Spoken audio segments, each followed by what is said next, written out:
He was born near the border of the Carolinas on March 15, 1767, and named Andrew after his recently deceased father. He was always considered pugnacious. As a child, he was quick to fight those who made fun of his involuntary habit of slobbering. As an adult, he never backed down from a duel. In one incident, he killed a man who slandered his wife. For the majority of his life, he walked around with 2 bullets lodged in his body from 2 separate occasions. The lanky 6'1" Jackson was fair-skinned and had a slightly pockmarked face.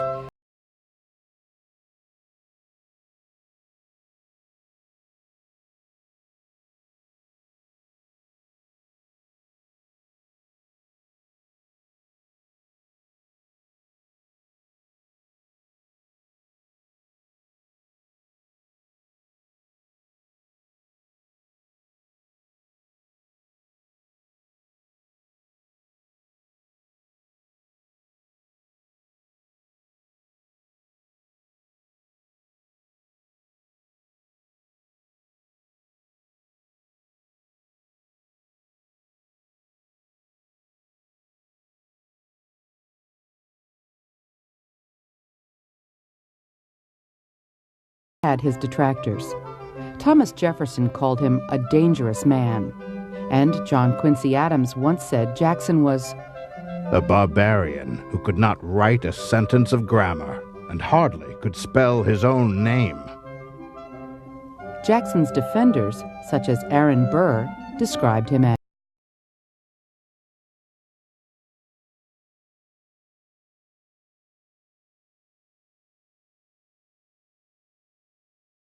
in love with his landlord's recently divorced daughter, Rachel Donaldson Robards. While Rachel was described later in life as a dowdy woman who smoked a pipe, in her youth she was considered both beautiful and popular. She and Jackson married in 1791 and later adopted a son, Andrew Jackson Jr.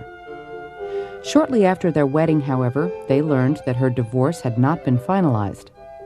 Despite their legal remarriage in 1794, the couple was greatly ostracized in social circles in the years that followed. In fact, the scandals surrounding their marriage provided much fodder for Jackson's political opponents during his first presidential campaign. When his wife died shortly before his inauguration on December 28, 1828, Jackson blamed them for her untimely death. The Jackson Age saw the first White House with running water, the first president to be censured following the Bank of the United States controversy, and the first presidential assassination attempt. His vice presidents were John Calhoun and, after a falling out with Calhoun, Martin Van Buren. After the presidency, Jackson retired to the Hermitage, his Tennessee estate, where he attempted to climb out of debt as he continued to keep his eye on politics. He died on June 8, 1845, at the age of 78. His house servants were saddened as he uttered his last words. Oh, do not cry. Be good, children, and we shall all meet in heaven.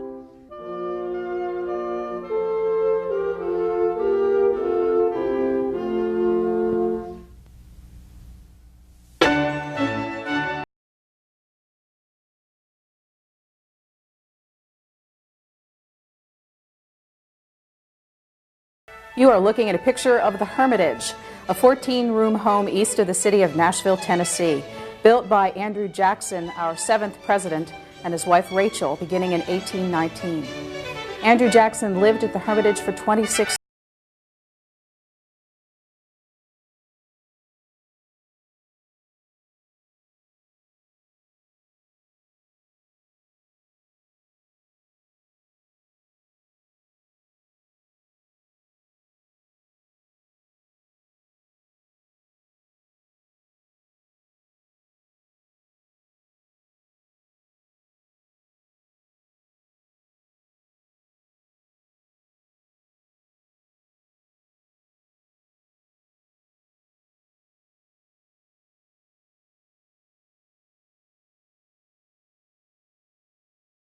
You'll meet Larry McKee, Director of Archaeology at the Hermitage.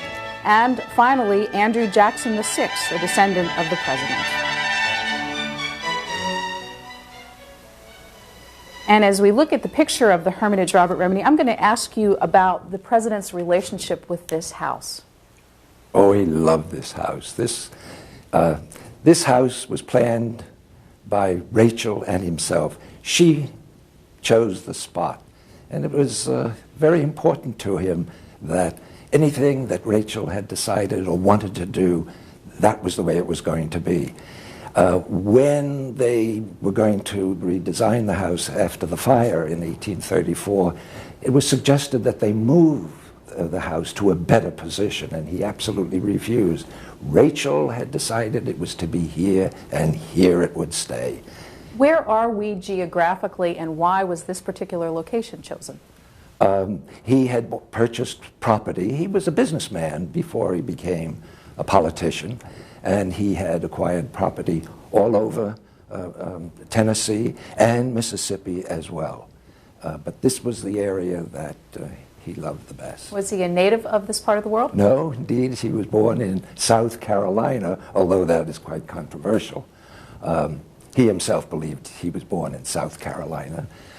He then moved to North Carolina to get an education, to become a lawyer, and then found that there were too many lawyers in North Carolina, this even in 1780s, and he decided to come west. And he was still going to go west until he arrived here in Nashville, and he decided he would stay here. And he met Rachel, and I think that made a big difference. One of our goals with this series is to involve you in the process, and throughout our 2.5 hours here, our phone lines will be open. If you are someone who's done some studying about Andrew Jackson and would like to add to our body of knowledge, please participate with what you know and what you find of interest. If you have basic questions to ask, we welcome those as well. The C-SPAN phone numbers for participating on the program are 202-624-1111, 202-624-1115 if you're in the western half of the United States, and we'll take your calls throughout, so please do participate if you're interested in our 7th president. Well, let me ask you what you think of this man. Oh, I think he's a great president. He's a controversial figure. He'll always be controversial. He was controversial in his own day, and he is today. He's a man, I think, who redefined the presidency. As you know, the founders created a tripartite government that was separate and equal. But Andrew Jackson decided that somebody had to be in charge, and it was going to be the President of the United States. He decided that he was elected by all the people. Congress was not. And therefore, he should take the leadership and set the national agenda. Using the veto power very creatively, in fact, he vetoed more than all of his predecessors combined. He intruded into the legislative process so that what he wanted would be those things that the Congress would pass. He would introduce legislation. And of course, Congress always has to find out what the president will do, because overriding a veto is very difficult. And as Daniel Webster said, Jackson, had sort of destroyed the separation by actually becoming a participant in the legislative process. Before we go any farther with him, we should tell people where we are specifically. We are indoors on the 2nd floor of the Hermitage. Do you know much about this particular room? It's a bedroom for one of his guests. It's a very lovely room, as you can see, with pictures, curiously, of a number of Napoleonic figures. Andrew Jackson liked Napoleon Bonaparte, probably because he attacked Great Britain, and Andrew Jackson did not have much love for Britain. The house has 6 bedrooms altogether. This is a guest room. It's not the one that the Jacksons themselves used. But did he entertain here a lot? A great deal. He was very social. Interestingly, whenever he entertained, he would always move around the table and not stay at the head of the table, so that he could speak with each individual member and see what they had to say. Was he a conversationalist himself? Not a particularly great one, but he did like people, and he got along very well with them. Well, let's introduce our audience to someone you've gotten to know well by your many trips here researching Andrew Jackson, Marcia Mullen, who is the curator of the Hermitage. Good morning, Marcia. Thank you very much for opening the house to you and to all the staff, to our C-SPAN audience this morning. Where are you right now? I'm standing on the front porch of the Hermitage. This house was started, as you said, in 1819. The Jacksons actually moved to the property in 1804 and lived in a complex of log buildings farther back on the property, and I think you'll be seeing those later. The house was finished in 1821, and while Jackson was president in 1834, the house caught fire, and the house, as you see it today, is the way it looked after the remodeling, after the fire. And it's in the Greek Revival style, which was very popular during Jackson's presidency, and really kind of typifies the kinds of things he saw in Washington while he was there. Was he interested in architecture himself? We like to say Jackson was not Thomas Jefferson. I think he was interested in the statement. I don't think he was exactly interested in the process. As far as grand houses go of the time, how was this one viewed by the local populace? Well, this was probably one of the nicest houses in Nashville. It was originally the Federal style house was a little normal. I mean, there are several houses in Nashville that look like the house that was built in 1819. But this version of it, completed between 1834 and 1837, was definitely one of the grandest houses in the area. He was very caught up in the Greek revival of architecture.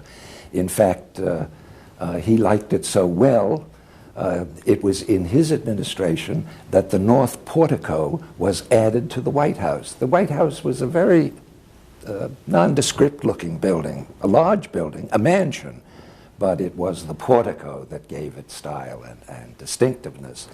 And when the Treasury building caught fire and was destroyed and had to be rebuilt again, and it's still there with the great columns of the early Greek revival, so that when he redesigned and rebuilt this house, he put the columns on. The columns don't hold up anything. It's a false front, so to speak, but it certainly looks grand. A quick question just about architecture. How important were the open porches to the climate of the area at the time? Well, Nashville can be very hot and steamy in the summer, and I'm sure that they spent a good deal of time in warm weather outside on the porches. That's why they built them, I think, with both front and back porches and with the balconies, so that there was easy access from both levels of the house. Marcia Mullen, you are going to welcome the C-SPAN audience inside the house, and as you do that, we will listen to our first call of the morning, which is from San Antonio. Okay. Hello? Good morning, San Antonio. You're on the air. Yes. I have a comment and then a question. I know Brian always asks about the way that these people talked. Andrew Jackson, I read one book where he had kind of a Northern Irish accent. A lot of people, you know, when they read his stuff and everything, like, you know, when your program came on, used a Southern drawl, but the people living at the time described his voice as more of a Northern Irish accent. In one of the books I read, I wish I could remember which one. My other comment and question I want to ask, Jason Robards was one of the, I think the name of one of the guys that Andrew Jackson dueled with. Is that Jason Robards any relation to the Jason Robards who was once married to Lauren Bacall and is a pretty well-known actor? And please, if you will, comment on his duels. That's all I had to say, and I'll hang up now. Thank you. Thank you very much. Robert Remini, how he talked, how he sounded. It's not Jason Robards, it's Louis Robards, and he didn't duel with him, although he threatened to cut his ears off. But he did get into a quarrel with him, and he did marry Robards' wife.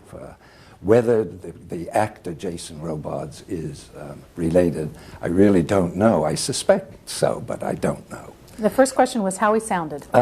Who knows? I mean, after all, it was over 200 years ago. Probably he regarded himself as a Westerner, not as a Southerner. But he was born in South Carolina, and we can assume that there were overtones of a South Carolina accent, whatever that might be. But he is Scotch-Irish. And the great influence of his early life, of course, was his mother, Elizabeth. So it's not easy to decide definitely just how he sounded. Marcia Mullen, as you are inside the house right now, are there any evidences of his Scotch-Irish heritage within the decorations of the house? Not really. The only thing that really in the house that shows his Irish heritage is he was made a member of the Hibernian Society while he was president, and hanging in his library is the certificate of membership from the Hibernian Society. Where are you right now? I'm in the center hall of the house. This is where the Jacksons would have greeted their guests when they came to visit at the Hermitage. Let's set some chronology straight. Rachel Jackson died in 1828, just before Jackson went to Washington. And as we said earlier, the house was burned in a fire while Jackson was president. So Rachel never knew this house the way it looks now. But one thing she would have recognized is this wallpaper in the front hall. It was one of the things that Jackson specifically asked for when they were rebuilding the house, and it was because Rachel had selected it for the original 1819 house. And it's a French wallpaper that tells a story from Greek mythology of Telemachus searching for his father on the island of the goddess of Calypso. And so they reordered it from France, and after some mishaps along the way, they finally got the new set of paper and hung it here in the house. Can you give us some perspective? How large is that entrance hall? It's rather large. It's about 10 feet wide, and it's full length of the house. So it functions as a room on its own, and probably in the summertime with the front and back doors directly opposite each other, you could have the doors open and get a breeze through the room.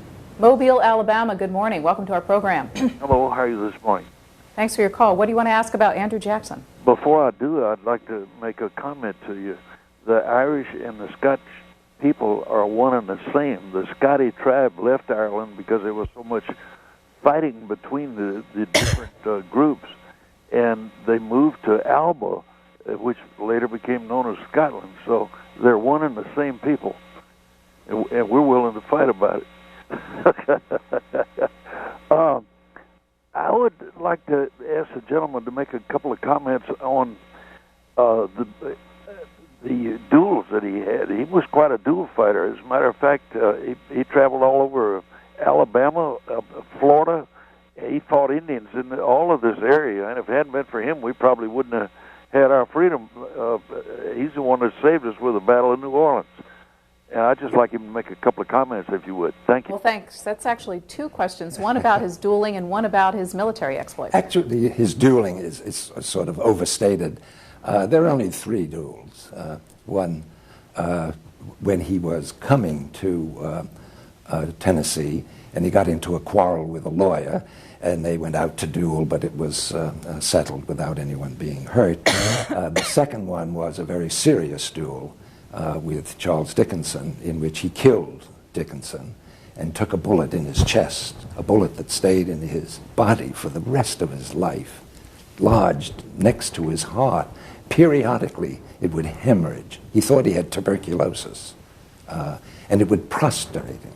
For the last 6 months of his presidency, he never left his bedroom but 2 or 3 times. As for the Battle of New Orleans, that's what made Andrew Jackson. The Battle of New Orleans is one of the most important events in American history. It's really a turning point because it is the first time the American people realized that they could defend their liberty against the greatest army in the world. In the Revolution, we really didn't win any great military victories. There are surrenders, of course, Yorktown and Saratoga.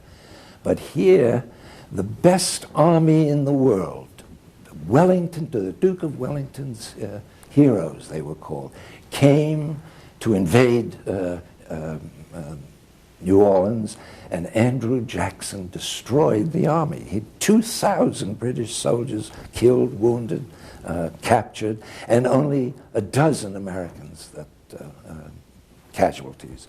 As a result, the American people realized, probably for the first time, that they really had the will and the strength to maintain their freedom and their unique constitutional government that was very different from most of the governments in Europe, as you know. Fittingly, the day of the Battle of New Orleans, which is January The 8th. This property is open for free for tours. The rest of the year it's $9.50 general admission. May I add, as a plug, that I've just finished a new book on the Battle of New Orleans and why it is so important in our history. And Putnam will be publishing it in September. I don't think the American people understand the importance of that victory. And in fact, Jackson always believed that, and a lot of other people did, that January the 8th would be remembered like July the 4th. It was our second declaration of independence from Great Britain. Why is it not? It never really caught on. Andrew Jackson, as long as he lived, was a great hero. He remained remains a great hero to many, many people. But that's an interesting question, and I'm not sure I understand just why that did not happen. Perhaps you can only have one day of liberation. But it was important for the American people to get a sense of their own identity.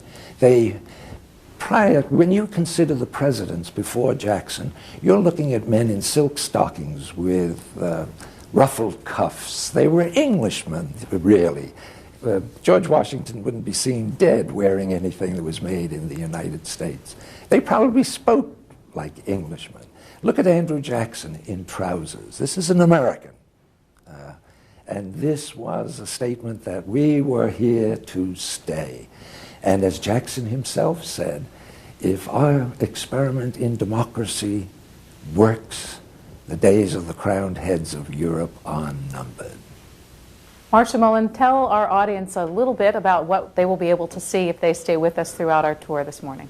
Well, we will be going from here in the front hall to the dining room where Jackson entertained many of his guests, and then into the front and back parlors, one which was more of Jackson's kind of museum of his military career, and the other one which was the family parlor. Then we're going to be going to Jackson's library, where he did his business in the years after the presidency, and his bedroom, where he died on June 8th, 1845. We'll see you in just a little bit. Let's listen in to Galax, Virginia. Good morning, caller. Good morning. Professor Remini, how are you this morning? I am very well, thank you. I've read most of your books on Jackson and have enjoyed them immensely. I just have a two-part question, if you would. To follow up on what you were saying about Jackson and the Battle of New Orleans, could you give your opinion of Jackson as a general, both from a tactical and a strategical point of view? Then secondly, in Volume 3 of your biography of Jackson, you state that during the nullification crisis, that Jackson's democratic impulses caused him to look more favorably upon a central national government. I agree with your statement, but could you discuss it a little more in detail? Thank you. You're welcome. And as far as the, what was the first question? First one was your opinion of him as a general. As a general, I was going to say the best thing I can do, I think, is to quote what the British said of him, who were there at New Orleans. They found him both an excellent general in terms of defense and offense. He knew when to attack. When the British first arrived, if they had continued towards New Orleans, they could probably have taken it. But they wanted to be sure of their lines of communication with the ships in the Gulf, so they just stopped. As soon as Jackson knew that they were there, he attacked with what force he had. And he paralyzed them for the next month. They stayed there, and he knew when to attack, and when they counterattacked, he was prepared. So Despite the fact that he had very little training, although he did fight Indians and he had fought in the Revolution as a boy, I'd say he was an extraordinarily effective commanding general. And his troops loved him, and that made all the difference in the world. They listened to him, and they fought for him. The second question was the nullification crisis. The nullification crisis. Well, you know, here's a man who really believed in states' rights, and yet also believed that the federal laws had to be enforced. What time frame are we talking about? And briefly set up what caused the crisis? Well, the immediate cause was the tariff controversy, in which South Carolina felt that it was a violation of their rights, it was unconstitutional, and that within its borders it was going to disobey. It would not enforce them. It was an interposition, as John C. Calhoun described it. He is the father of nullification. And they said if force were used against them, they would secede. Jackson, of course, immediately responded to his fellow citizens, native citizens of South Carolina, and he said, I warn you, treason is what you are about, and I will put it down. And he declared that the federal law is supreme. Constitution says it's the supreme law of the land. Like it or not, you have to obey it. And what he's doing, of course, is asserting the authority of the central government, even though he is an advocate of states' rights. He wants to see the states preserve their rights and their sovereignty, but at the same time, they must be subject to federal law. As we talk about Andrew Jackson, next is Bemisia, California. Good morning. Good morning. How are you today? We're doing fine. We have terribly rainy weather here, but we're enjoying it nonetheless. I am John Coffey's third great-grandson. Oh, my. And I'm related to the Donaldsons and to the Coffeys. So how did your family make it to California? Beg your pardon? How did your family make it to California? Oh, that's a long one. That's a long one. They went through Iowa and Indiana and what have you, and some of John Coffey's children are buried here in Oakland, California. He was an Army man and so forth. But anyway, my question is, Andrew Jackson Donaldson, his nephew, I understand, was a vice presidential candidate in 1856. I found this in the Library of Congress thing, but I don't know what party it was.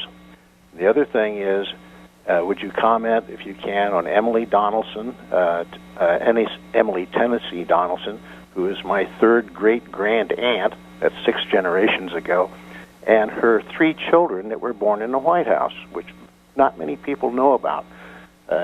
Mary Emily in 1829, John Samuel in 1832, and Rachel Jackson in 1834, and then they had one other son who was not born in the White House.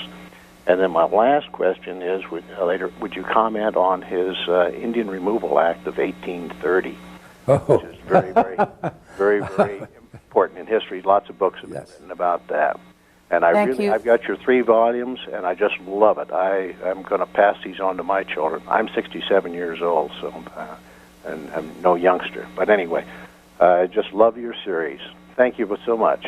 Thanks for the call. Well, a couple of very different questions there. Let's start with the Indian question, because that's so controversial.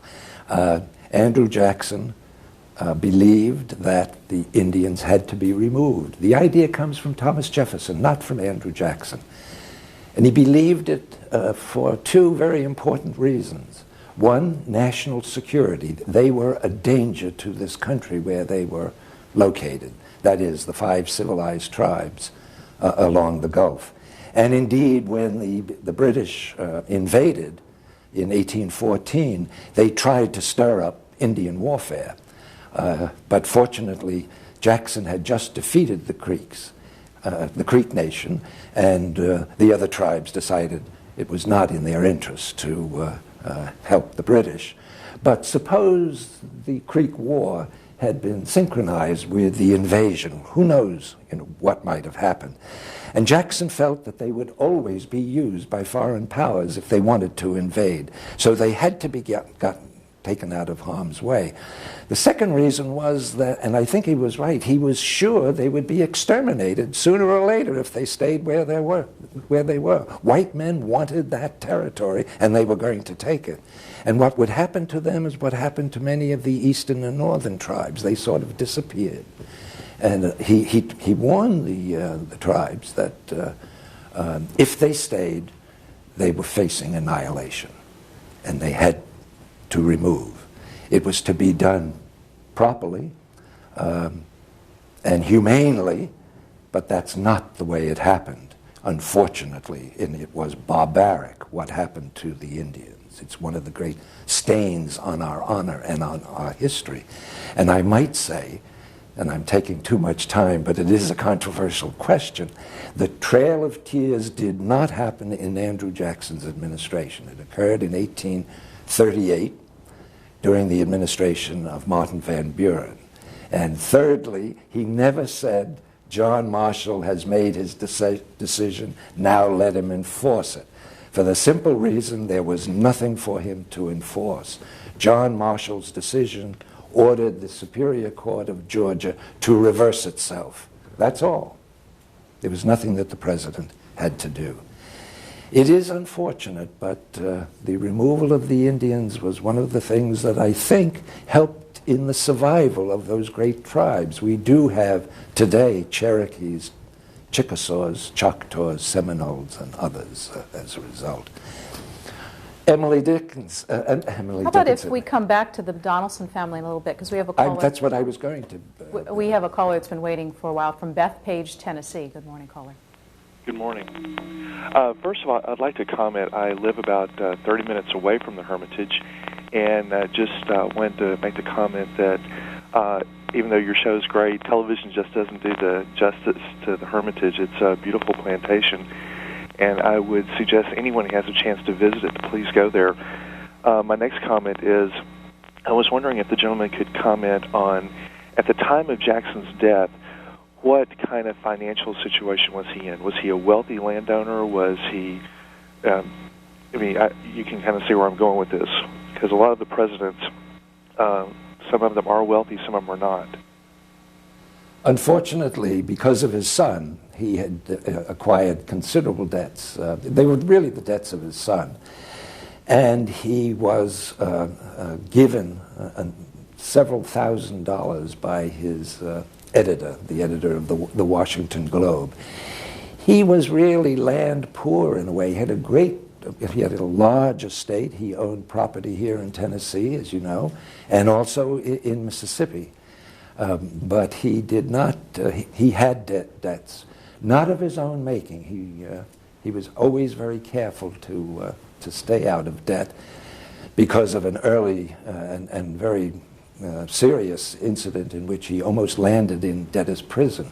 But it was his son who acquired those debts, and they were debts that he himself felt he was responsible for. I want to go back in history just a bit. You've referred to the controversy over his birth. We visited his birthplaces in North and South Carolina. Right. We're going to show that to our viewers next, but have you talk a little bit about the big debate over the North Carolinians and the South Carolinians, right, where he was born. Oh, well, you know how they settled, or they used to. I'm not sure they do it anymore, but every year the people in both areas have a football game, and in Union County, North Carolina, and in Lancaster, South Carolina. Whoever wins that football team can claim Jackson for the following year. I'm not sure they do it anymore, but what a civilized way to settle disputes. How did the controversy begin? Well, it resulted because his father died. He's like Clinton in that sense. He never knew his own natural father. His father probably died about 2 weeks before he was born. And after the father was buried, there is a question of where his mother went. She had two sisters, one living in North Carolina and one living in South Carolina. And it is believed she went to the home of her sister who lived in South Carolina, who was ill and she could take care of the family, and there gave birth to Jackson. where those who believe that he was born in North Carolina feel he went to the home of the other sister. She had the child there and then moved back to South Carolina. But he himself, Jackson, always said he was born in South Carolina. And his mother died how many years later? She died during the Revolution, shortly after he was released from a concentration camp. And how old was he? 13. 13 years old. So he was an orphan at 13. Yes, and he was an angry, bitter young boy.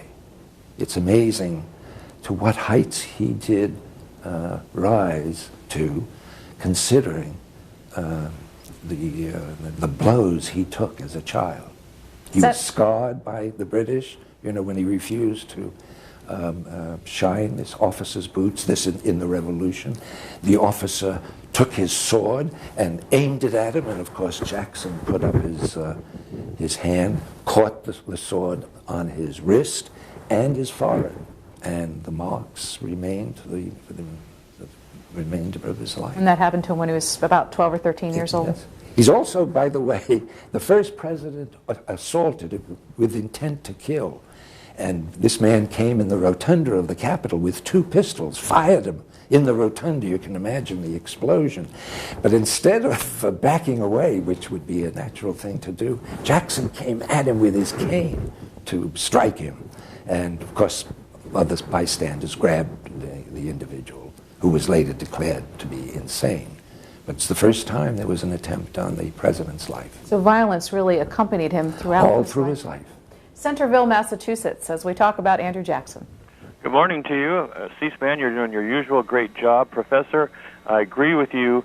Andy Jackson is perhaps the most underappreciated of our American presidents, in my view. We think of a military tradition from Washington to Jackson to even Dwight David Eisenhower in a more recent time, and we see that the people who know war are perhaps the best and most adroit in keeping the U.S. out of war.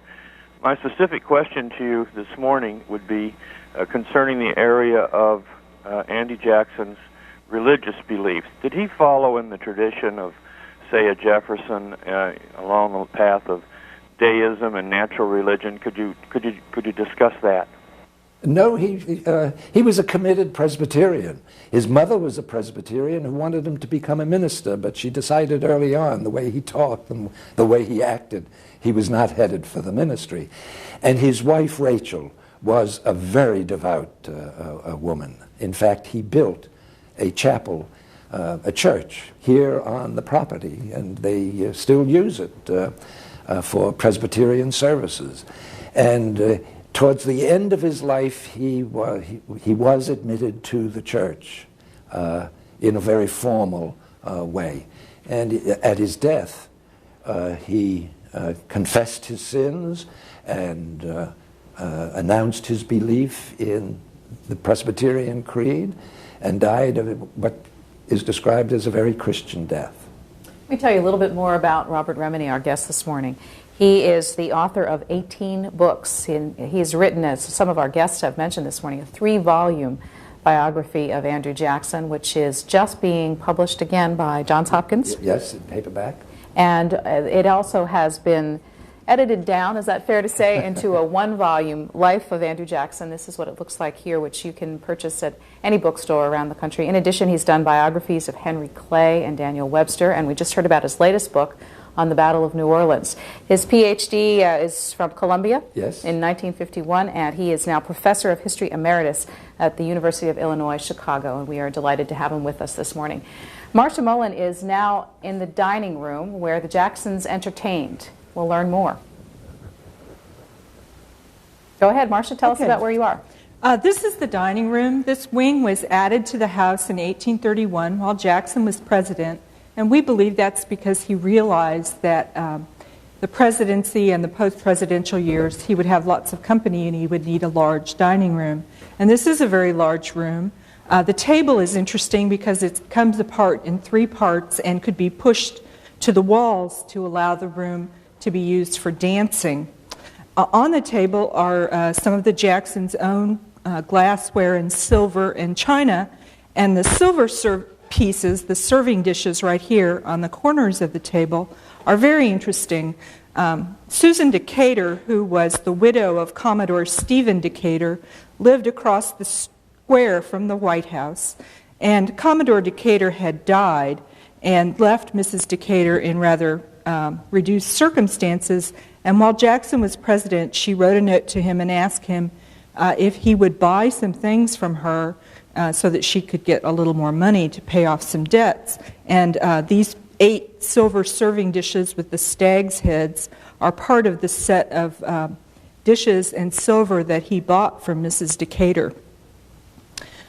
May I add that Lyndon Baines Johnson, as President of the United States, and his wife, Lady Bird, had breakfast in that room. Yes, they did. In 1965, was it, or 67? 68. Mm-hmm. I was here at the time, but I didn't have breakfast with the president, unfortunately. Yes. They used to do that. Several presidents had visited the Hermitage, Theodore Roosevelt, Franklin Roosevelt, and Lyndon Johnson, and they entertained them all here in the dining room. And we like to say only a president deserves to eat in the Hermitage. I heard yesterday, as tourists were visiting the site, a number of questions about the floor covering. Would you talk about it, please? Okay. This is a product that in Jackson's day was very popular. It's called floor cloth, and it's painted canvas, very heavy. It's sort of the precursor of linoleum. And the Jacksons bought it in Baltimore. They actually had it both here in the dining room and in the center hall. And it was very sturdy, of course, easily cleaned, and good for spaces that got a lot of use. And, you know, with food spilling and things, this would be a great thing to have in the dining room. That's why we have linoleum in the kitchen.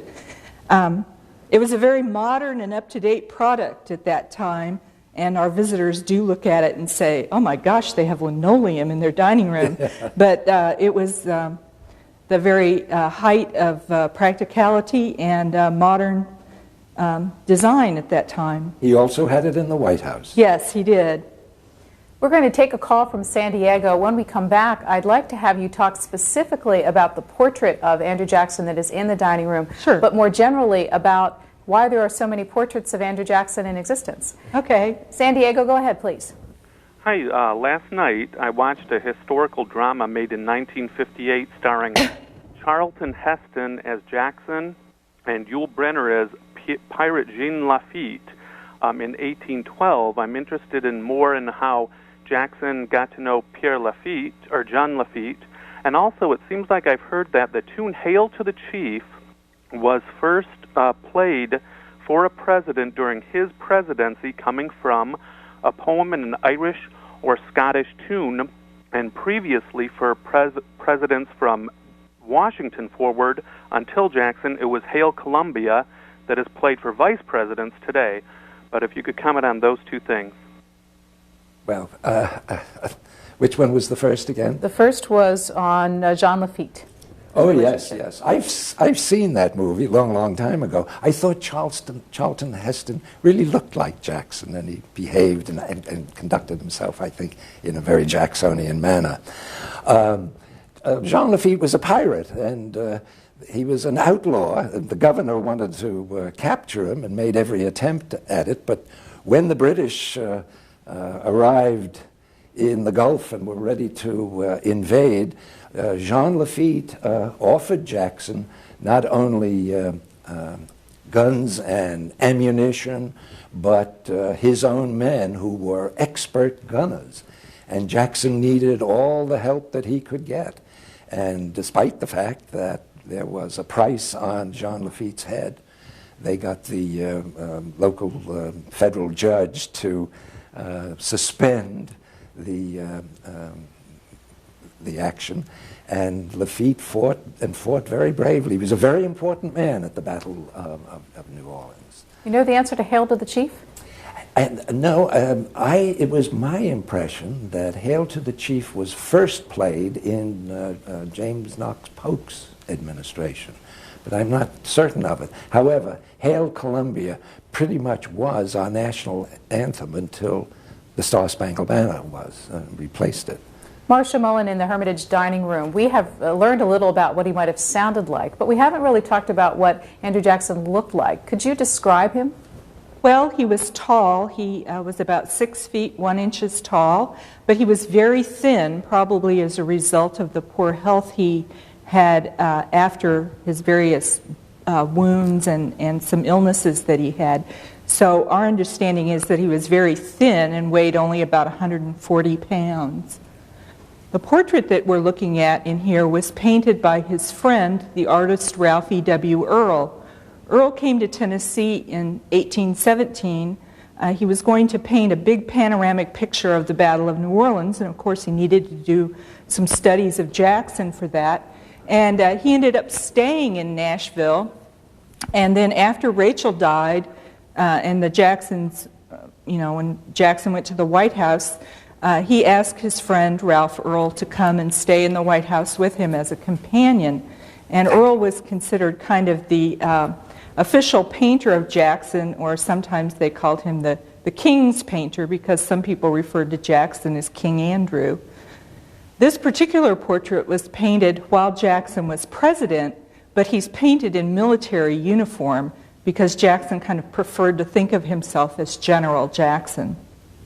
In fact, his tombstone says General Jackson as opposed to President Jackson. Yes, it does. In that way, he's kind of like Thomas Jefferson. Jefferson's tombstone doesn't mention that he's president either.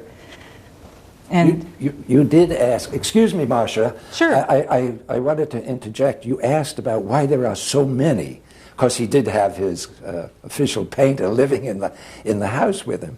But the Smithsonian did an exhibit of Jackson and the portraits of Jackson, and were surprised at the number that there were.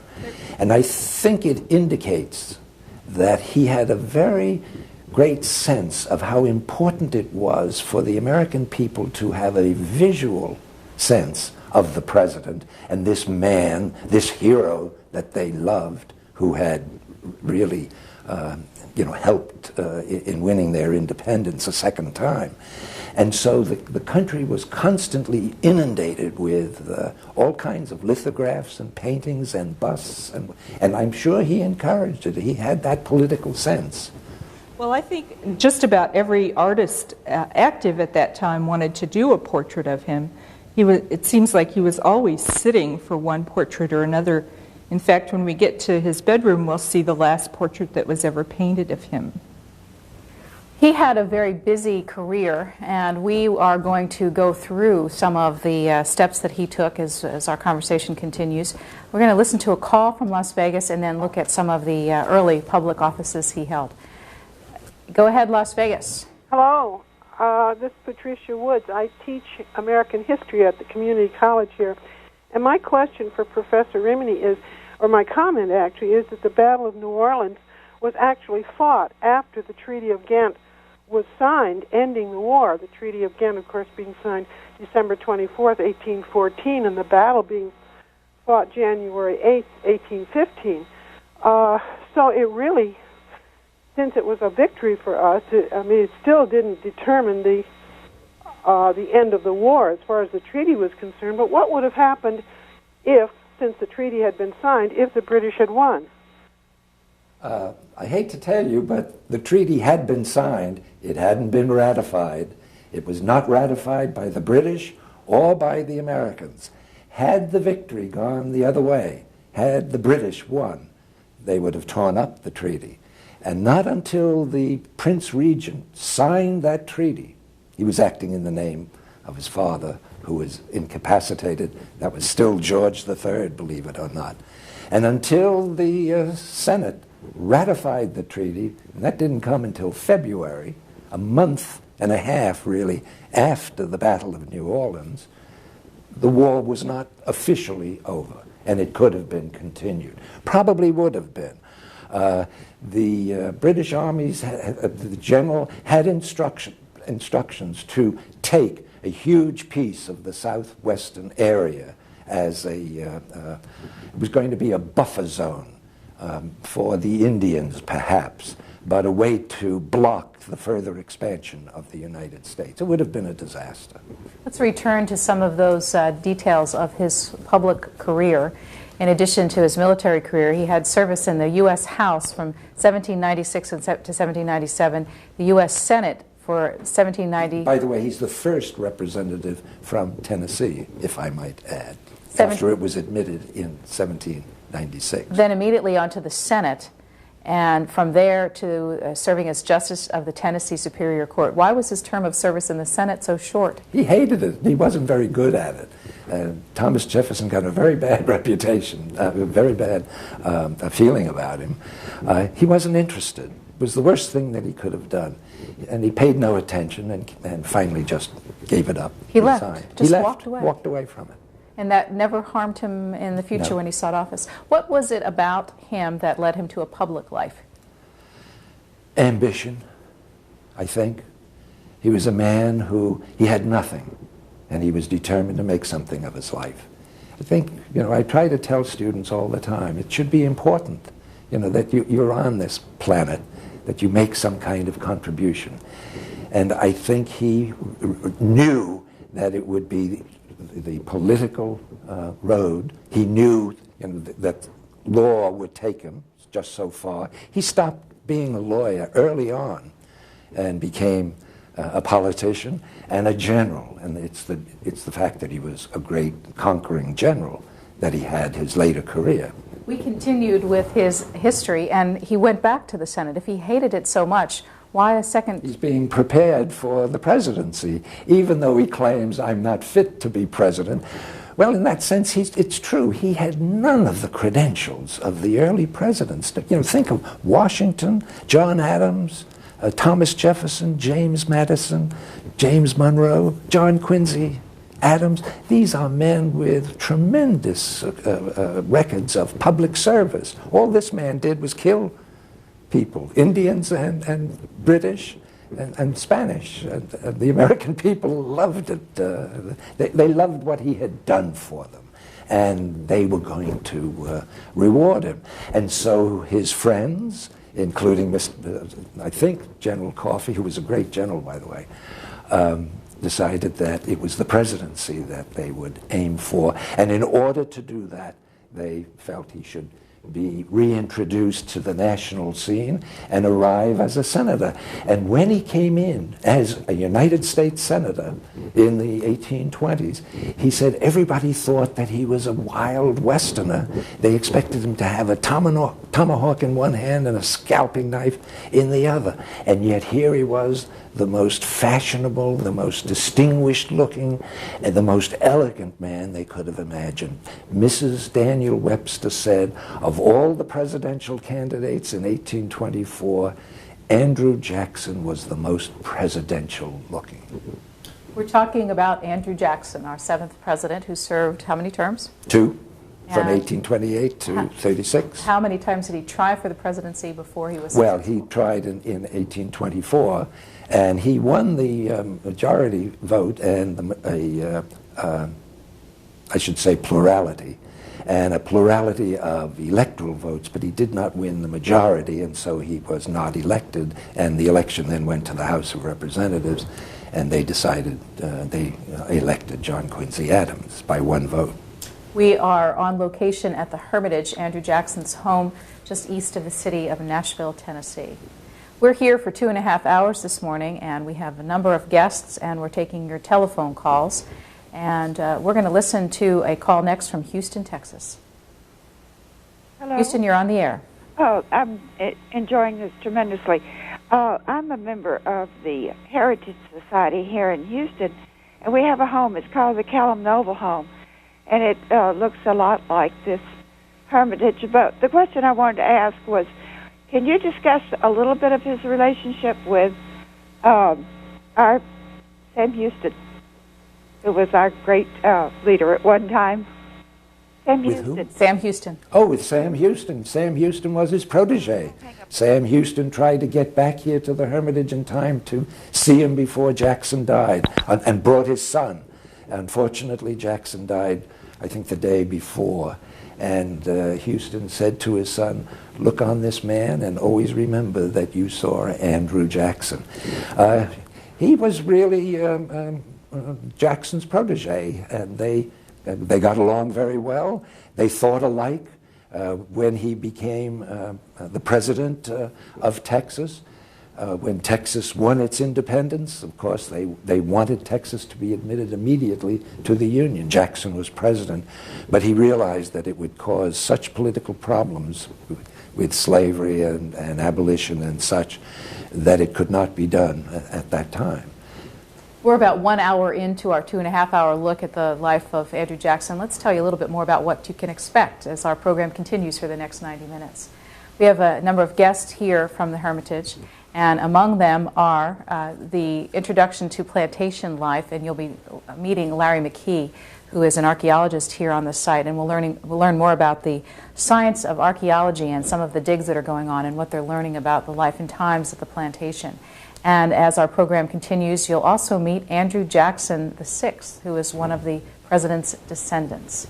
And of course, Robert Remini will be with us throughout our entire program, and Marcia Mullen, the curator here, will continue to take us on tour. Well, let's return to Marcia Mullen, and you can continue our next stop. Okay, we're going to be going into the parlor now. This is the front parlor, which Jackson used kind of as his museum of his career. He had portraits of some of the officers that served with him while he was in Florida, and a portrait of him as a military officer hanging over the door. And on the center table, the sword that was presented to Jackson by the state of Tennessee for winning the Battle of New Orleans. He was given a number of awards and honors for winning the Battle of New Orleans, but this was one of his most treasured pieces. And he actually willed this to Andrew Jackson Donaldson, his secretary and protege that was mentioned earlier. The parlors are very elegant. They were furnished in the latest style. The wallpaper was French. All the wallpaper in the house actually was French. The curtains in the parlors are one of the most expensive items bought in the post-fire refurnishing of the house. They were bought in Philadelphia and made by a rather famous upholsterer who made curtains in those days. And they're red silk with white muslin hangings and gilt rods.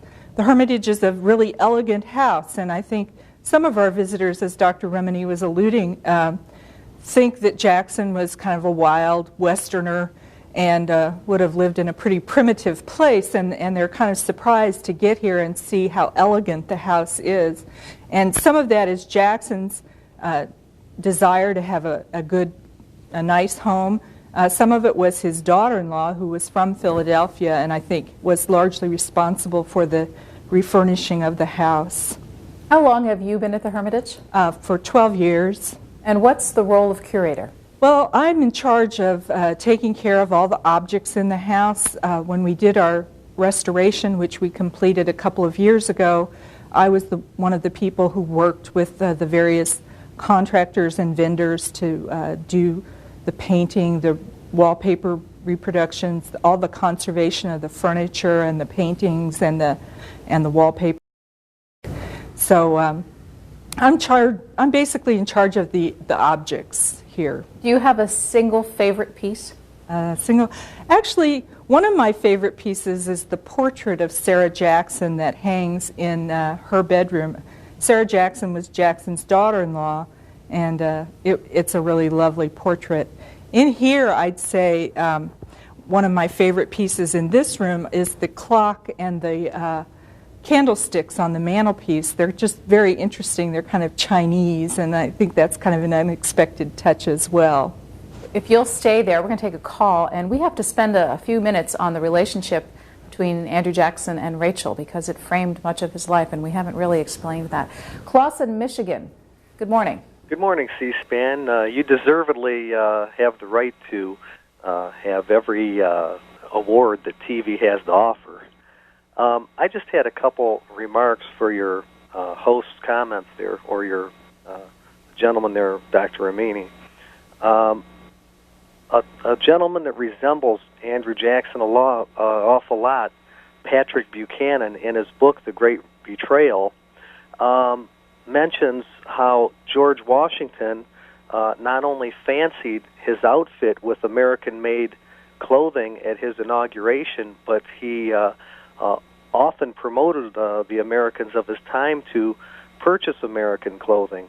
Also, he had mentioned that Jackson mentioned something about a democracy, and Jackson, I couldn't see him saying that at all, since we are a constitutionally limited republic that Jackson took great pride in helping to build. I could never see him considering our country a democracy. Well, that raises the question. This viewer thinks he's like Patrick Buchanan. Where would you put him in politics today? Well, it's a pure guess, of course. He was a super patriot. He really loved this country. And he is a Democrat, small d and large d. And he says in his inaugural and in practically every message, annual message, State of the Union message to the Congress, the people are sovereign. Their will is absolute. And by the people, he meant, of course, the majority. And if that's not democratic, I don't know what is. And yet, so where would he be today? Let me ask you, though, but yet you've described him several times as a strong president who was leading people. Yes, yeah. So how could he be the one who envisioned himself as the strong leader of where he wanted them to go? Yeah, well, that's what a leader's supposed to do. The American people, you see, if you give the American people a choice, what do they know? How much do they know to make a reasonable and sound judgment? The one time I know in Jackson's own administration where an important issue was brought to the American people to decide, and that was on the bank question, whether this country would have a national bank, the second national bank, or not. Henry Clay represented the bank forces, and he was nominated and ran for the presidency. Jackson vetoed the bank bill and said it was to go. It was to be reformed. He finally killed it. And if you want to get rid of the bank, vote for Andrew Jackson. If you want the bank, vote for Henry Clay. What did the American people do? They just dismissed the issue and said they loved, they trusted, they honored Andrew Jackson before all other men, and they voted for him. You see, that sort of thing doesn't happen. Maybe in a true democracy where you can bring all the people together to take a vote, that would be one thing. But a strong leader has to have a vision of where this country is going, what needs to be done, and to inform the people and say, these are the things that I will do in your name, and then do them if they give you their support. And if they don't, if they turn you out, so be it. That is their will. Rachel Jackson is buried alongside her husband, General Andrew Jackson, here in the garden at the Hermitage. Rachel Jackson was an important force in his life. I'm going to ask Marcia if you might start, please, with what you can tell us about Rachel Jackson. Okay, Rachel Jackson was born in Virginia. Her father was one of the pioneers to this area of Tennessee, and she came down to Nashville on a flatboat when she was a child. And they met because Jackson boarded with her mother when he came to Tennessee as a lawyer. At that time, Rachel was married to a man from Kentucky named Louis Robards. And we don't really know a whole lot about what went wrong with Rachel and Louis Robards' marriage, but she left him at least once and then went back to him. Finally, Robards decided to file for divorce from her, and Rachel's mother sent her to live with some friends in Natchez, Mississippi. And while she was in Natchez, word came that the divorce had been filed for, and Jackson went to Mississippi, and supposedly they got married. They came back to Nashville as a married couple, and then 2 years later found out that the divorce had not been finalized, that at that time you had to file a bill with the legislature to get a divorce, and the legislature, of course, would have been the Virginia legislature, because Kentucky was at that time part of Virginia. and with communications being so slow and everything, that the word had not come through correctly. Now, Dr. Rimini may have some more thoughts to add about this. But anyway, when they got back to Nashville, they found out that the divorce was not final, and they had to remarry. And this didn't ever seem to cause any problem until the election of 1828. Why don't we let Dr. Rimini pick the story up at that point? Okay. What about the political implications of the circumstances of his marriage? Well, notice he marries into the first family of Tennessee, you know, for an ambitious man. I think they fell in love with one another on first sight. It's one of the really great love stories. He loved her long after her death, and she was the only one who could control him. I think they were two wild people when they first met, and that they learned to tame one another. There is the famous incident during the election of 1828. They were sailing on the Mississippi River, and some boats were zigzagging in front of their ship, annoying Jackson, till he finally picked up his rifle and started shooting at these people. And of course the other his friends were horrified what it would do to his candidacy. So they ran down and told Mrs. Jackson that he was shooting at people, and she said, "Tell the general I would like to see him." And that's all they had to do. They came up, they said, "Mrs. Jackson wishes to see you." He put down the rifle, went down. He said, "What do you want?" She said, I just want to talk to you." At another time, downstairs, when they were in their living room, he got into a heated religious argument, you know, of all things. And she could see his blood pressure rising. And very calmly, she leaned over to a young man sitting next to her and said, "Mr. Baldwin," happened to be Mr. Baldwin, "you are tired, you want to go to bed." And he said, "No, I'm enjoying this discussion immensely." She said, "You're very kind." And with that, she rose. And then everybody else rose, and that was the end of the conversation. She knew how to treat him, and of course, as I say, she was an extremely religious woman, and she tried to inculcate in him, as his mother had, religious principles. And I think he was a very religious man, very moral individual. How did she die, and when? She died of a heart attack. She died just at the time he was elected president. She no more wanted to become First Lady and to live in Washington, you know, that she wanted to leave Nashville. She had been vilified during that election. Because of the marriage. Because of the marriage. And he knew that she had to suffer this because of his ambition. And as long as he lived, he carried a locket with her likeness around his neck. The last thing he saw at night, if you'll see his bedroom, is a large portrait of Rachel. First thing he saw in the morning, last thing he saw at night. And anybody who came to Tennessee and said, "Is there anything I can do for you?" he would say, "Go out to the tomb, say a prayer for his wife, and drop a tear and remember her." How often did he visit her grave? All the time, every day. And I have a caller waiting, but let me ask you, how did he carry on if she died just before his inauguration? There's Emily Donaldson. Going back to an original question, she became the First Lady, and she later came back here to the Hermitage and died very tragically of tuberculosis, waiting for her husband, who was Jackson's secretary and ward and nephew. That's Andrew Jackson Donaldson. That's Andrew Jackson Donaldson at their home at Tulip Grove, which is just a short distance from the Hermitage. And she died before she saw her husband again. It's a very sad ending, but she was a wonderful person. Glen Eden Beach, Oregon. Hello. Hello. Welcome. We can hear you. Yes, I'm so glad that you're discussing the relationship between Rachel and Andrew Jackson. I've always been fascinated by that part of their history, and I have two questions. At the time that he was running for the presidency, just before her death, there were stories depicted that there were actual demonstrations in the streets by angry mobs saying terrible things about Rachel, and because of the situation with their marriage. And I wondered if she was a bigamist. That's yes. Excuse me. I'm sorry to interrupt. Okay. I wanted to know if that was really true.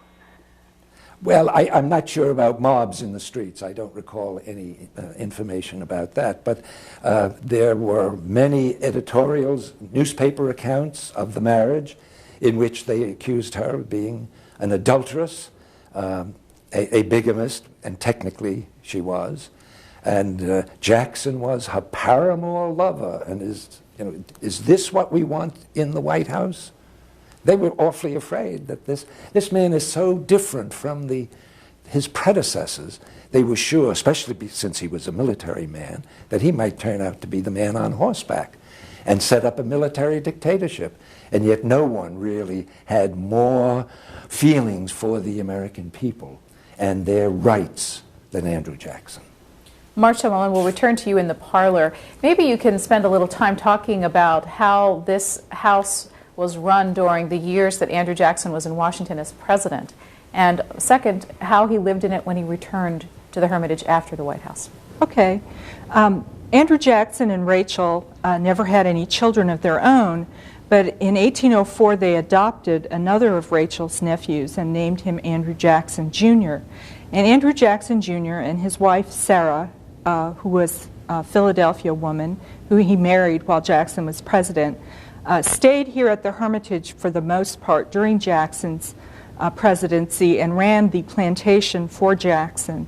And they had 3 children, and they lived here in the house and ran the Hermitage for Jackson. And Jackson wrote back and forth to his son-in-law, or to his adopted son, giving him lots of advice. Jackson never could leave well enough alone, and was always telling him what to do and how to do it. But it was actually Andrew Jackson Jr. who managed the farm. When Jackson came back from Washington, he lived here. The house had just been finished after the post-fire remodeling, and his son and daughter-in-law continued to live with him. They had 3 children. Shortly after they came back from Washington, Mrs. Jackson Jr.'s sister became widowed, and Jackson invited her to come and stay too, and she had 3 sons.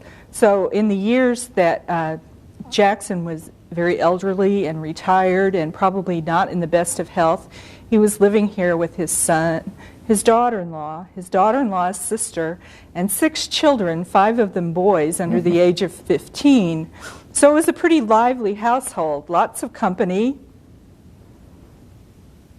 And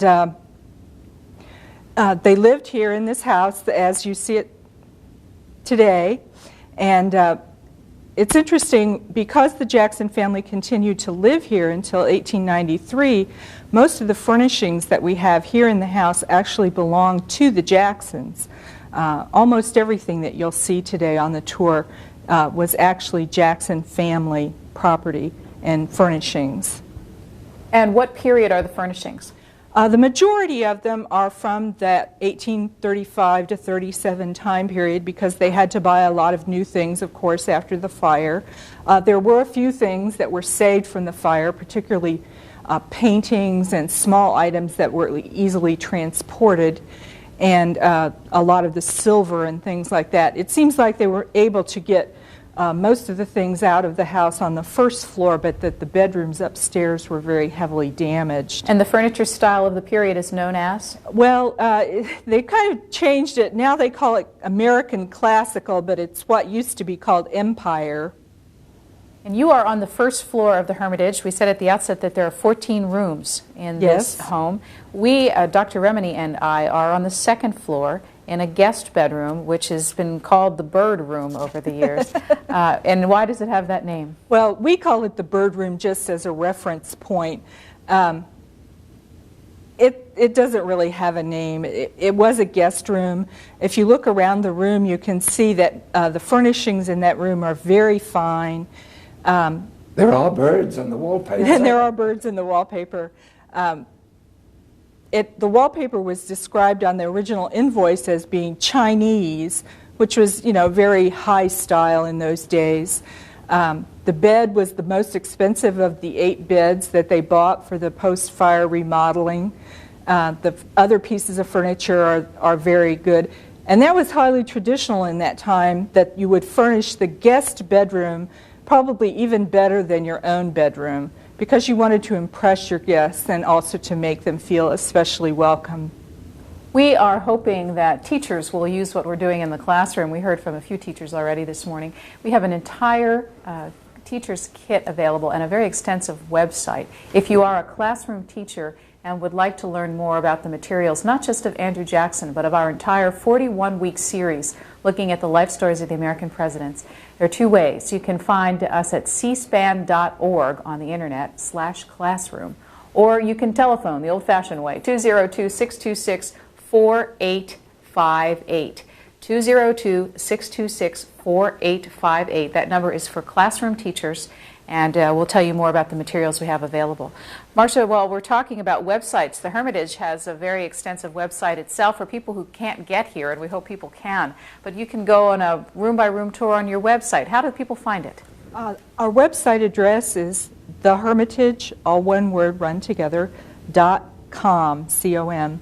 And you can email us through our website and ask us questions. We have information about the Hermitage, about the archaeology program, and about our hours of visitation and public programming. So you can find out a lot of information about the Hermitage on our website. I might also tell people, if you are interested in artifacts and mementos and the like, there are all sorts, from videotapes to books like this, that are available at the Hermitage gift shop. And somewhere here I have the telephone number, but Marcia Mullen, if you have it right with you, that would be helpful. Our telephone number is area code 615-889-2941. And ask for the museum store or the gift shop, and they'll be able to help you. 615-889-2941. And you can buy all sorts of Andrew Jackson memorabilia if you are...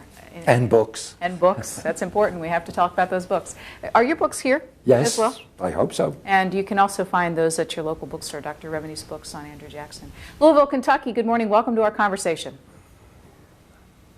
Go ahead, Louisville. Can you hear me? Yes, sir, we can. All right. I got here. I worked midnight shift, and I got home a little late, so I may have missed part of your program. But that's all right. I was just thinking about the American Indians and the Native Americans, and their how their feelings would be regarding the presidency of Mr. Jackson. And being a native Kentuckian, as I am, walking the fields and picking up arrowheads, I've had a sense of their history here for so long, and I used to take my boy out with me, and I was thinking of the Trail of Tears, and I wonder if somehow there's some great stain. I mean, I've listened to the show for over an hour this morning, and all the kudas and the great feeling, and even one of course, in your professor guest there mentioned that he killed Indians and French and British, and the American people loved him for it. And I just get a sense that perhaps there was really a great moral blind spot, perhaps, that Mr. Jackson had regarding Native Americans, and I don't know if he addresses that in his books or if he has any comments. Thank you. Thank you. Well, I think I put it poorly by saying the American people loved him because he killed all of these people. They loved him because he had vanquished their enemies, as they understood it, people who were threatening their independence and their form of government. Not that he was killing people, although that was certainly involved. I did speak earlier on the question of the Indian removal and the fact that the Trail of Tears did not happen in his administration, and also that it was for the security of this country that he felt that the Indians needed to be removed, and for their own welfare as well. But how it was done is one of the great tragedies in our history. It was despicable. At the same time, and you've described him as a man of contradictions, would you talk about the Indian son that he Yes, that's an interesting, because he's been accused of hating Indians, which is not true.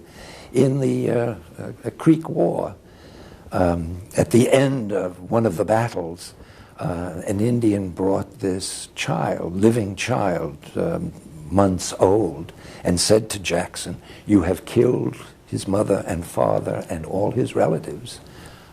Kill him too, because he has no one, he has no family." And Jackson refused, sent the child home to Rachel with very specific instructions that he was to be raised as a member of the family. He called him his son and planned to send him to West Point. But the son, Lincoya was his name, died at the age of 17, probably of tuberculosis. Lincoya lived here at the Hermitage. He did live here, and he is buried here. Next is a call from San Diego. Hi. I'm a Choctaw, and the Treaty of Dancing Rabbit Creek was signed in 1832, which I think was during President Jackson's administration time.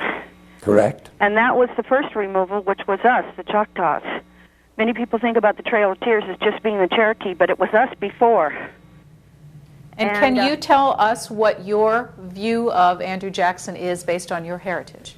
Well, I've tried to forgive him because now I'm a Christian, and I try to forgive everyone. But I'll tell you, his name is not well received in my family. They know very much what happened to the Choctaws and what his feeling about them was. The Choctaws were totally ravished. It's a very sad, sad case. A smaller tribe than the Cherokees, cousins to the Cherokees, but smaller, and by the time the white man came, we were just dissipated. And, you know, I keep thinking about this Kosovo thing, and about everybody's now hating Milosevic. Oh, he's ethnic cleansing. Well, what more could be descriptive of the Indians than ethnic cleansing for all the white people to come and say, well, you can't be here. You leave. This is our land now. You're not worth it. And yet, if in our heritage, this is our God-given land. Goes back to the Mound people. I don't know if you know anything about archaeology, but the Choctaws have a very long historical feeling of Mother Earth and love and things, and these Europeans just come. And Andrew Jackson was a savage to us, and we're called barbarians. And Andrew Jackson was not a revered person to us at all.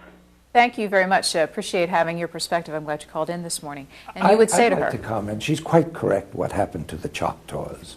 They were removed at the worst possible time, the execution of the treaty. See, there were always treaties first that were signed with the Indians. It was understood that they were giving up land to receive an identical amount of land beyond the Mississippi, where the country would be safe and they would be safe. And the government, of course, would sponsor the removal and provide equipment and food, blankets and such. But what happened to the Choctaws should never have happened. In the dead of winter, they removed them and they died, you know, from exposure. They were driven out. Andrew Jackson, of course, is responsible.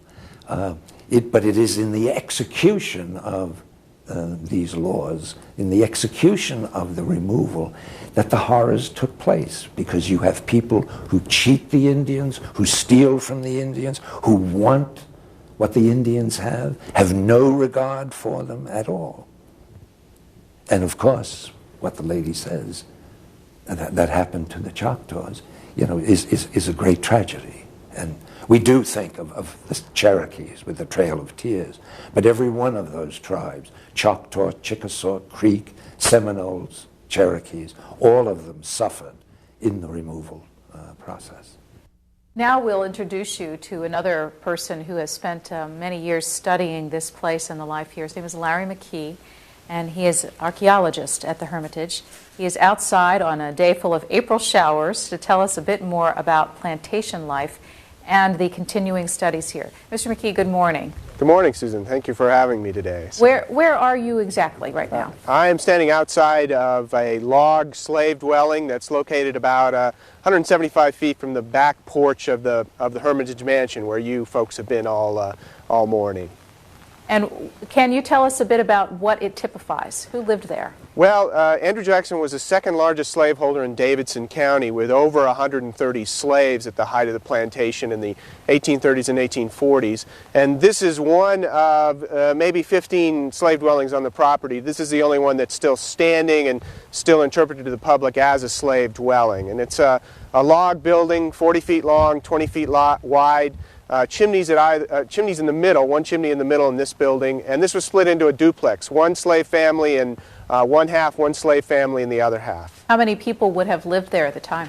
Well, the slave families here were quite large. There'd be between 5 and 10 children typically in the families, and often the mother and the father would be here as well. This was a fairly stable slave community in terms of the slave families being together, as opposed to abroad marriages where the mother or the father was not present. So it's a very, very crowded room, although it's a little larger than the typical slave plantation house. And as we found on many of the other dwellings here, Jackson was fairly generous in the size of the buildings he built for the people he owned. You are currently in the middle of studies about slave life on the plantation. Can you tell us about how that archaeology work is done and what you're learning? Well, every summer we do a fairly large excavation with about 20 crew members, and we have been concentrating a lot over the last 10 years on the slave dwellings, the slave households. We usually kind of pick an area to target for 2 or 3 years at a time, have certain questions about were there buildings there, what were the buildings like, what's inside the buildings, what's outside the buildings, what kind of artifacts are built up around those. And from all that, we try to answer some of the questions about slave life that still are out there on the table. Like a lot of plantations, there's not a whole lot of documentation on slave life here, so we're really asking a lot of real basic questions like how big are the houses, what are people eating, what kind of possessions they had, personal possessions, what their clothing was like, and archaeology's been pretty good here in terms of filling us in on all of that. Can you give our audience a sense of how well or how poorly the Jackson slaves lived? Well, it's a kind of a difficult question. If you look at this building behind me and compare it to the mansion, which it is almost literally in the shadow, clearly there's a very strong separation between how the folks in the big house lived and how the folks here lived. The families, as I said, were large. We had a fairly low infant mortality rate in comparison to other plantations, in comparison to anybody else in America in the 1830s and 1840s. So the nutrition seems to have been fairly good. One family in particular we know quite a bit about. All 10 children in this slave family reached adulthood, and I've actually met one of the great-great-grandchildren in that family who's come back to research some of her history. So in terms of quality of life, it was probably toward the high end of the spectrum here, reflecting Jackson's concern and Jackson's ability to take care of these people with his wealth. In terms of whether or not they were free, whether or not they would have chosen to be here, that's clearly, like any other place, they didn't have much freedom. What happened to his slaves after his death? Andrew Jackson Jr. continued to live here and run it as a plantation up until the mid-1850s. And over that time, he was really involved in trying to get his credit back, trying to pay off his debts. He was involved in several outside business ventures. Some of the slaves were sold off to pay off debts in an operation up in Kentucky, an iron foundry operation. Other slaves died in a particularly bad epidemic down in Alabama or Mississippi when Jackson Jr. was down there. And others stayed on here at the plantation, and some continued to live here after emancipation. We're going to come back to you in a minute, but if you don't mind standing in the rain a little bit more, I want to listen to some calls and then have another question or two for you. That's fine. Dr. Remini, was Andrew Jackson at all conflicted as a slave owner? No. He had no qualms about it. He believed in slavery. He hated abolitionists. It's hard to say that he was good to his slaves. He treated his slaves like he treated his soldiers. If they obeyed him, everything would be fine. He cared about them. The reason that the soldiers called him Old Hickory was because they loved him and trusted him, and they did because they knew he really cared about them, and he saw to their comfort and their well-being. He did the same thing with his slaves. But should the slave run away, he could be cruel in the punishment that he meted out, as he was with his soldiers. He'd have them court-martialed and executed. Shows the two sides of the man. So he probably treated everybody the same way. The back of his hand to those who disobeyed him, kindness, gentleness to those who did his will. Sounds like a man with not much self-doubt. No. Always confident of his own opinions. And always taking the responsibility. That was one thing politicians got sick of hearing. You see, I take the responsibility no matter what happened. He knew he had to be the man in charge, the man who takes responsibility. Graham, Texas, our next questioner, as we talk about Andrew Jackson. Go ahead. Yes. Thank you so much for C-SPAN, and this is the perfect program for me to get in on as a first-time caller. I happen to be a history major, and I'm writing a paper on Andrew Jackson right now and his Indian policies, and this is perfect. Dr. Remnick, what a pleasure to speak with you. Thank you. I am reading 3 different works to compare 3 different authors, and I'm trying to make generational as to their attitudes as to Andrew Jackson's Indian policies. The work that I'm reading for the first time is, or 2 of them actually, and I'm sure you're familiar with Marquis James, the Border Captain, and Portrait of President. Yes. I read your condensation of your volumes a couple of years ago, and now I'm rereading it. That was written, I think you compiled all of those things or wrote them during the 1970s. There is a newer work that I hope you are familiar with that I'm reading. It is by David and Jean Heidler, Old Hickory's War, written in the 90s and published in 1996, I believe. Dealing with the Seminole War. Right. That's mostly the subject. I'm not completely through with it yet, but it seems to me in reading, I'm reading all 3 of them at once here, it seems to me that the Heidlers are much more critical of Andrew Jackson than either you or James. Now, quickly to my questions. Number 1, do you personally, in your research, feel like that there was any appreciable change in Jackson's policies or attitudes toward Indians after he became president, as opposed to earlier when he was fighting the Indian Wars and subdued the Creeks and the Seminoles, etc.? My second question, can you tell me, if you're familiar with the Heidler's volume, how much difference is there between you and James and the Heidlers in your opinion as to Jackson's Indian policies, as to how good or how bad or whatever comments you can give me on that? I would really appreciate it. Thank you. Well, to the first question, it didn't change really that much. He was an Indian commissioner right after the Battle of New Orleans, and he immediately announces that he is in favor of removal and that Congress should just pass the necessary legislation and do it. When he becomes president, he is now in a position to do what previous presidents knew had to be done but didn't know how to go about it. Towards the end of his life, he becomes even more insistent that the Indians be removed for the reasons that I have given. What is different about the 3 books you mentioned and others, biographies of Jackson and dealing with the Indian question, is that at one time, and when I began my studies on Andrew Jackson back in the 40s and 50s, the Indian question was never even raised. In fact, an earlier biographer by the name of Bassett said one of the minor questions of the Jackson administration is the removal of the Indians, and practically leaves it at that. Since then, of course, there is the continuing concern that all Americans have for minorities, and especially for the Indian. and how the Indians were treated by the American people and the American government. I think it is a mistake just to blame Andrew Jackson. That's an easy cop-out. Without trying to excuse him, he did what he thought was best for this country. But the American people wanted it too. Not all. Quakers were opposed to it. There were a number of men in the Congress that tried to fight it, but there wasn't that much opposition to the passage of the Indian Removal Act.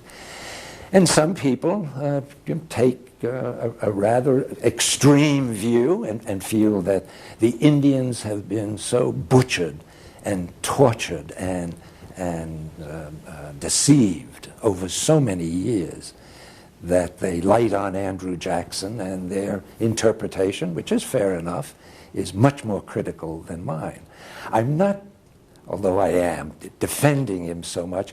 I want to understand, what the situation was then. It's easy enough for Americans in 1999 to look back, you see, holier than thou, and condemn these people for what they did. And slavery is another one, another question. But at the time, slavery was a way of life. Slavery was a given, so to speak.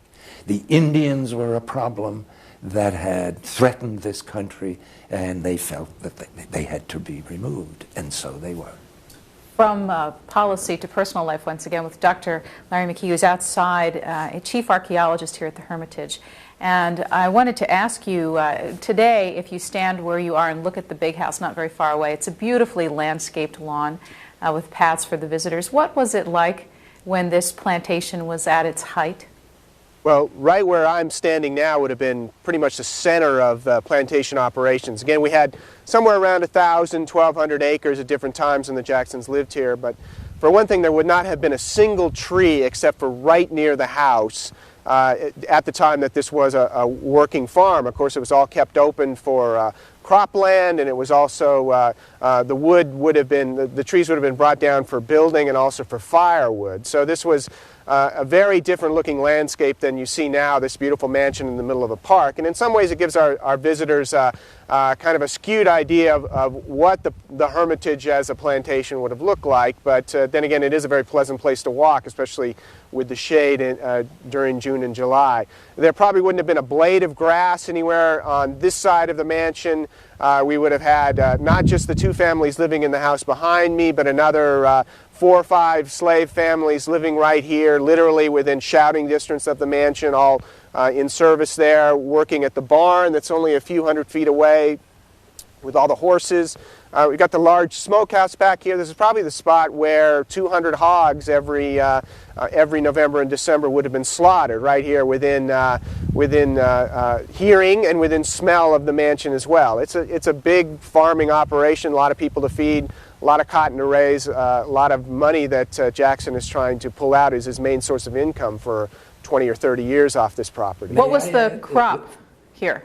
I'm sorry? What was the product, the crop? The main cash crop here was cotton. Jackson also had a real passion and some real success in raising racehorses here as well. And let me ask you about your work as an archaeologist here. How rich is this site? What's been your best find? Well, probably the best find, it's not one single thing. I like to talk about how much architectural evidence we've gotten out of here. And we've been able to go from not having a map of the property from when the Jacksons lived here and not being really sure where the slave families lived to now, about 10 years after I've started working here, we've located enough of the slave households to fill in for the entire population. It's a wonderful piece of property to work on. We've got 700 or 800 acres. That's the central core, all of the main facilities. It's a dream in terms of being an archaeologist and being able to work on this property. I can look out my office window at the sites that I'm working on, unlike a lot of my colleagues who have to travel thousands of miles to their research spots. Larry McKee under a bright red umbrella. We're 0 for 7 on good weather on our presidential series so far. Thank you for being out in the rain today. No problem. May I add something about it? I think Andrew Jackson, if he came back today, would recognize not only the house, because the Ladies Hermitage Association has done a fantastic job in restoring this house to look exactly the way it was when he returned in 1837 as President of the United States to retire and live here. And the grounds as well. As you may know, last year there were 2 tornadoes that destroyed over 1,000 trees. The aroma around here was pure cedar. And it probably now, they've replanted, and many of these trees are very small. They're about the size that they would have been when Jackson lived here. So that in some ways, you see, it hasn't changed. I don't know whether you caught sight of the many beautiful dogwoods that are out now, but Rachel's Lane, which leads up to the mansion, was particularly devastated. Fortunately, the mansion itself was untouched. But 1,000 trees, and they have to be removed and new trees planted. We are east of the city of Nashville, a very easy drive from the Nashville airport if you plan a visit to this area, probably about just 10-15 minutes from the airport itself. And this house is open all year round. General admission is $9.50 with discounts for seniors and for children. As we talk, and you can see there's a tour group, the house is now open for tours from the general public, and it looks like a school group visiting the Hermitage right now. As we talk about the life of Andrew Jackson, next, Galveston, Texas. Galveston, go ahead with your question. Yes, good morning. This is Virginia Eisenhower in Galveston. I'm a researcher. I have been collecting letters from Michel Menard, who bought the east end of Galveston, Texas, and who wrote his uncle, Lieutenant Governor Pierre Menard of Illinois. The collection is in the Illinois State Historical Library. One of the letters, and you have talked about the removal of the Indians, but one of the letters was Michel to his uncle, Pierre Menard, who bragged to his uncle that he and Sam Houston, both land speculators down here, had bought quite a lot of territory on the Red River between Oklahoma and Texas. And what's the question? The question is, there's no question, it's a statement. Michel said that he and Sam Houston and an Indian agent, Sam Houston was a good friend of Jackson's, and they were trying to get Jackson to remove the Indians to their territory. And I wondered if he was aware of this. Thank you. Is that particular detail of his relationship with the Indians a name you're familiar with, and that circumstance with Michel in Texas? No, I have no knowledge of it. So you can't frankly. add any more for that caller? Sorry. Where are Jackson's papers? She was working with papers and documents as she did her research. Where are Jackson's? The majority of them are in the Library of Congress, fortunately, where they were well preserved. But there are so many of them. He wrote sometimes as many as 20 letters a day. There are a number here in Nashville at the State Archives and Library. There are some here at the Hermitage. And there are collections scattered all over the country and in Europe. In Seville, Spain, they have a collection of Andrew Jackson letters when he wrote to the Spanish governor as he prepared to seize the territory. But the largest collection are you can find at the Library of Congress. I should say, however, that at the University of Tennessee at Knoxville, they have brought copies of every known Jackson letter and document, and they are editing them, and the most important are being published. And I think there are about 5 or 6 volumes that have already been published. Well, not only was he a writer, Andrew Jackson was a reader. And next we are going to have Marcia Mullen show us the library where he did much of his reading on the first floor of the Hermitage. Why don't you tell us about how he used this room? Okay, when Jackson came back from Washington in 1837 at the end of his second term, he was in very poor health. And this room and his adjoining bedroom was really the center of his operation when he came back. This is where he met with all of his political friends, where he wrote all those letters that Dr. Remini referred to, and where he read his newspapers.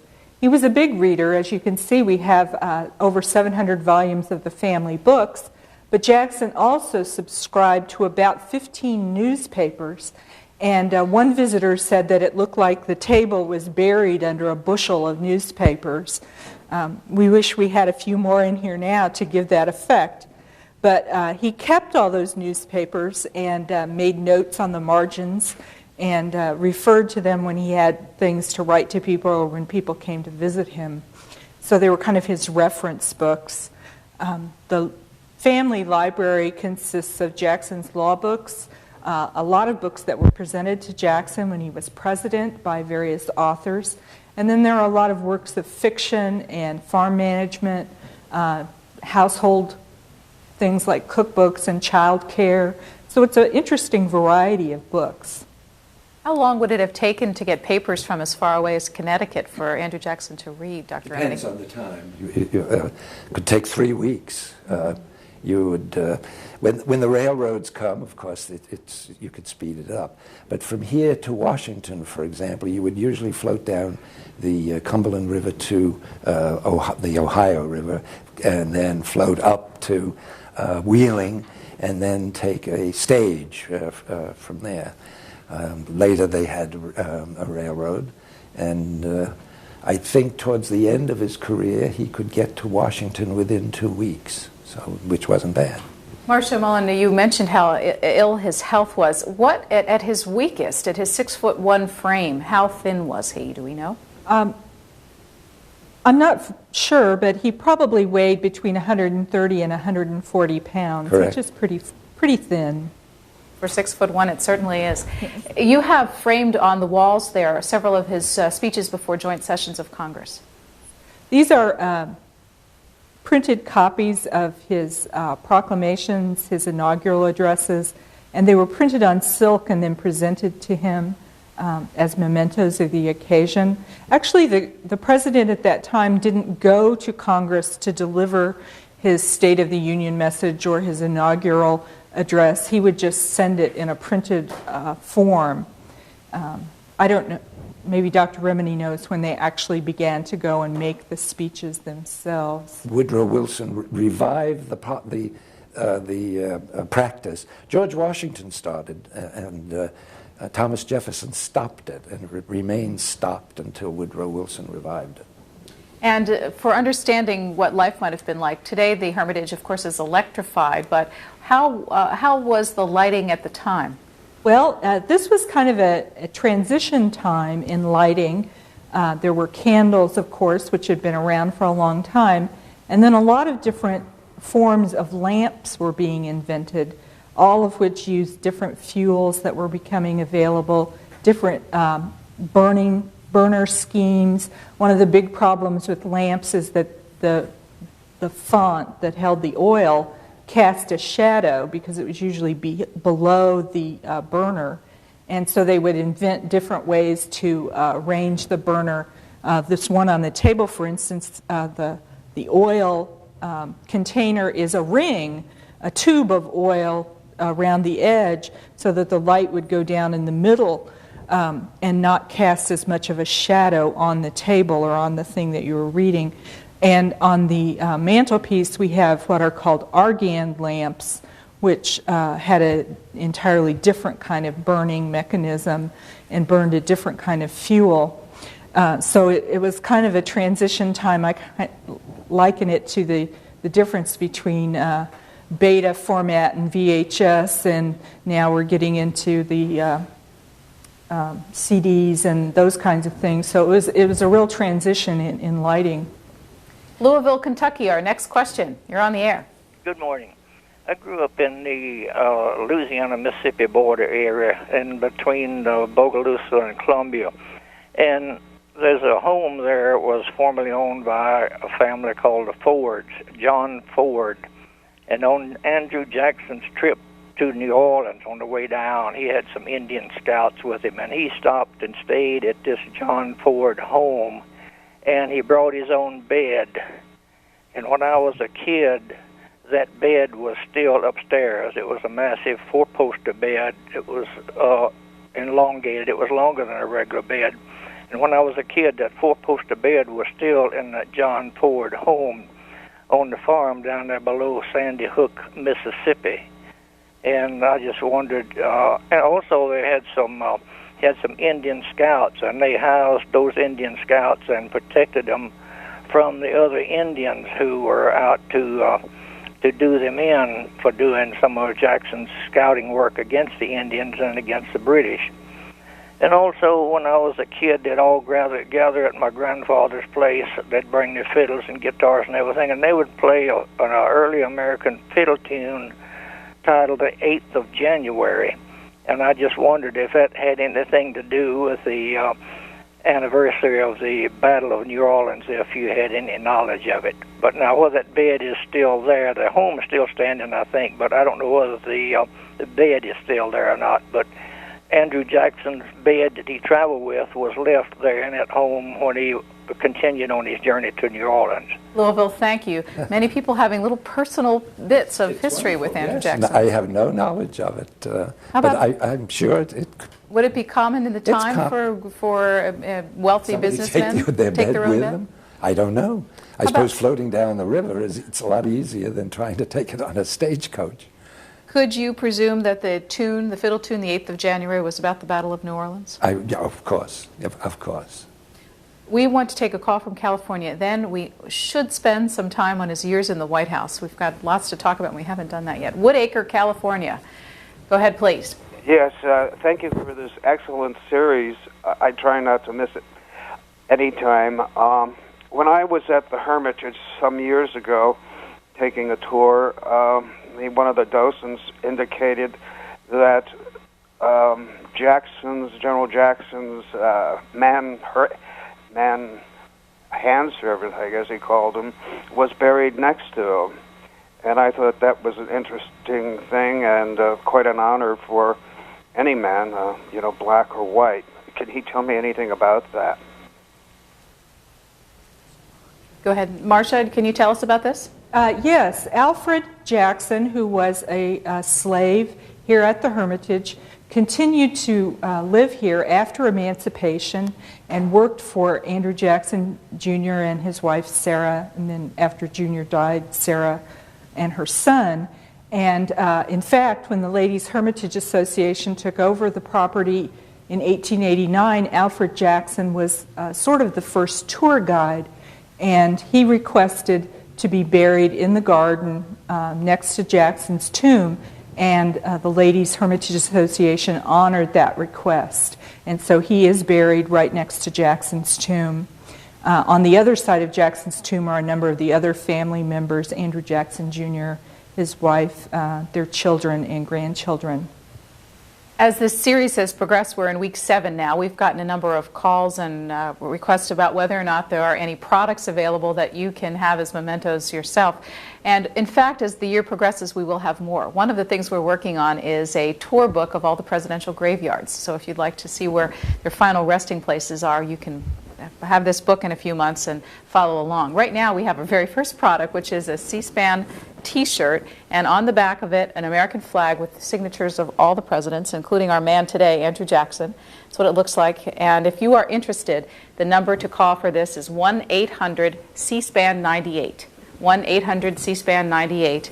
And the first of several products on the American President series. You can see the logo for our series right there. Dr. Remini? Speaking of his tomb, he gave specific orders that when he was buried, they were not to throw any dirt on his coffin. He was to be buried in a crypt. And several years ago, the Ladies Hermitage Association had to restore the tomb and the crypt. And so they opened it, lifted the slab, and sure enough, there's not a speck of dirt resting on Andrew Jackson. There's his tomb site taken on a day, just a It's a beautiful tomb that he built for his wife, and it is in the Greek style of a small temple. With an obelisk and a dome. Right. Little Rock, Arkansas, good morning. Good morning to you. Just two brief questions. We visited the Hermitage before, and I remember seeing one photograph of Mr. Jackson when he was very, very old, elderly, and I was wondering how many actual photographs were made of him, not just paintings, And then secondly, and this may be sort of an obscure question, but I remember in the museum there was a candle, and there was a little placard saying that it was used, I think, when Cornwallis surrendered to Washington, General Washington, and I was wondering if that was just our imagination or if there was such a thing. Marcia Mullen? Yes, we have the candle. It descended in the Jackson family and then was acquired by the Ladies Hermitage Association. And it was supposedly used by Washington on the night Cornwallis surrendered, and Jackson acquired it somewhere along the line. And he used to burn it every year on the 8th of January. In his later years, Jackson was actually a big Washington fan and had a number of pieces of Washington memorabilia.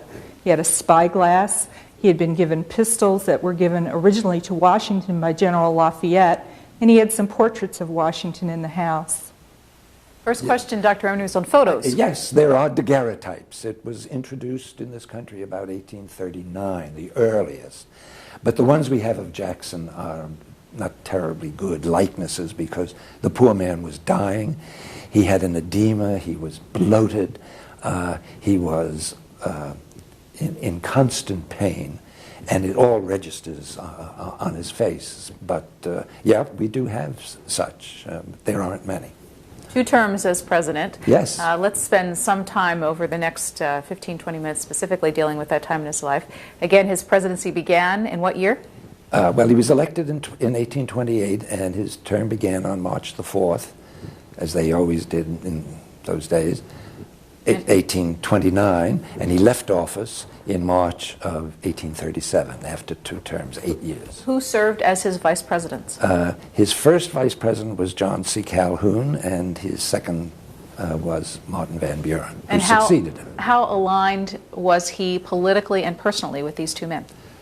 Well, the whole formation of the Democratic Party takes place in the Jacksonian period, and I think Martin Van Buren deserves a great deal of credit. In fact, I wrote a little book called Martin Van Buren and the Making of the Democratic Party, and he realized that this man had great personal attraction, and to structure a party around him based on principle, and they were the principles of a conservative, limited government, one that economized a strict interpretation of the Constitution, that sort of thing, could go far in advancing the fortunes of both the party and the individuals that made up that party. And he coalesced with John C. Calhoun, who was serving at that time as John Quincy Adams's vice president. And together they created a party with Jackson as, of course, the nominee. And Calhoun then continued as vice president. And the party, of course, continued to grow and exists today. Jackson broke with Calhoun, in part over nullification. Calhoun was a very firm believer in the right of the state to nullify federal laws if its rights were violated. And there was also the Peggy Eaton affair, in which... We'll come back to that, because that deserves a little more time. Well, you see, there are a number of factors, and Calhoun resigned as vice president and was elected senator from South Carolina, and for the second term, Martin Van Buren was elected, Jackson's Martin vice Van president. Buren then succeeded him, as Dr. Remini said, became our 8th president, and next Monday, live from Kinderhook, New York, we will look at the life and times of Martin Van Buren. Moreno Valley, California, you are next. Good morning. First, let me say that the pure truth of C-SPAN is the hemp thread that's going to sew our nation together. I was moved because of the Native American lady that called. I, being a descendant of Virginia slaves, found her comments quite moving in comparing Jackson to Milosevic. But let me just say this, it certainly benefited white America, and it seems now that we are trying to make up for that with the Indians, with gambling on reservations and that kind of thing. In the considered opinion of the historian there, does he think that the reparations for African Americans is a feasible thing, and that would help to undo some of the quite honest damage that you mentioned about Andrew Jackson in his harsh manner? Well, what you're dealing with in the 19th century, and you're dealing with it today, is racism.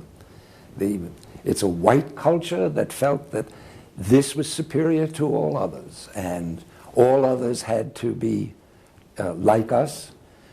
In fact, it was Thomas Jefferson who said that the Indians have got to be raised to the level of civilization as we have it, Christianize them, have them live their lives as we do. In other words, become cultural white men. And Indians didn't want to become cultural white men.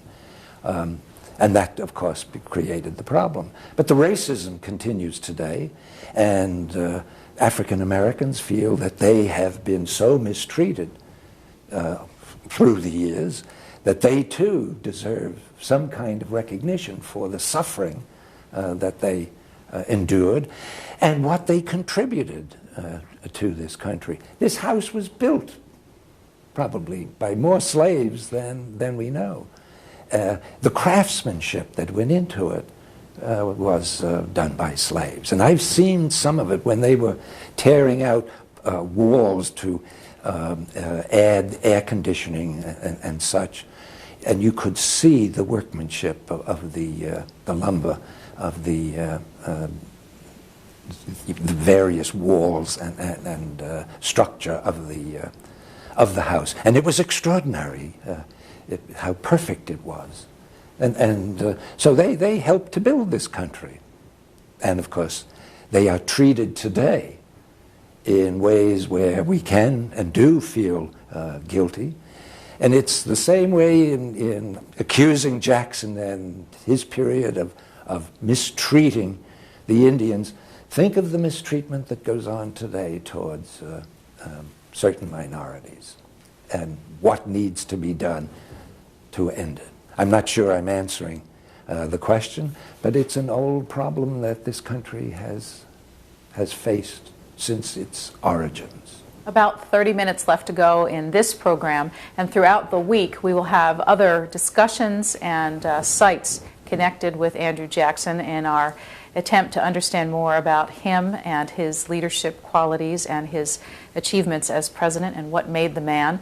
And Friday night this week, beginning at 8 Eastern Time, the accumulation of everything that we've taped about Andrew Jackson. And as the series progresses, that's how you can watch it. We'll be live from one location each week, as we're doing with this program. Many other kinds of things about each president throughout the week on various schedules, but it's all available for you on Friday nights if you want to set your tape recorder and record much of it for later use. Shepherd, Texas, as we talk about Andrew Jackson. Good morning. Good morning, Susan. I'd like to ask the professor about Andrew Jackson, how close he was associated to Henry Clay. And also, I would like to ask him that I have a book of obituary addresses of the Honorable Henry Clay, printed July 1st, 1852, and I'd like to ask him if he's familiar with this particular book and how rare or if it might have collectible value. And I appreciate C-SPAN so much. Thanks, Susan. Thank you. Dr. Remini has also done a biography of Henry Clay. Yes, I know a great deal about Henry Clay. I like him very much. Andrew Jackson hated him. First of all, when he invaded and seized Florida, Henry Clay, in the House of Representatives, wanted him censured. It failed, of course, but Jackson was furious. He couldn't take criticism about his military career, not from anyone.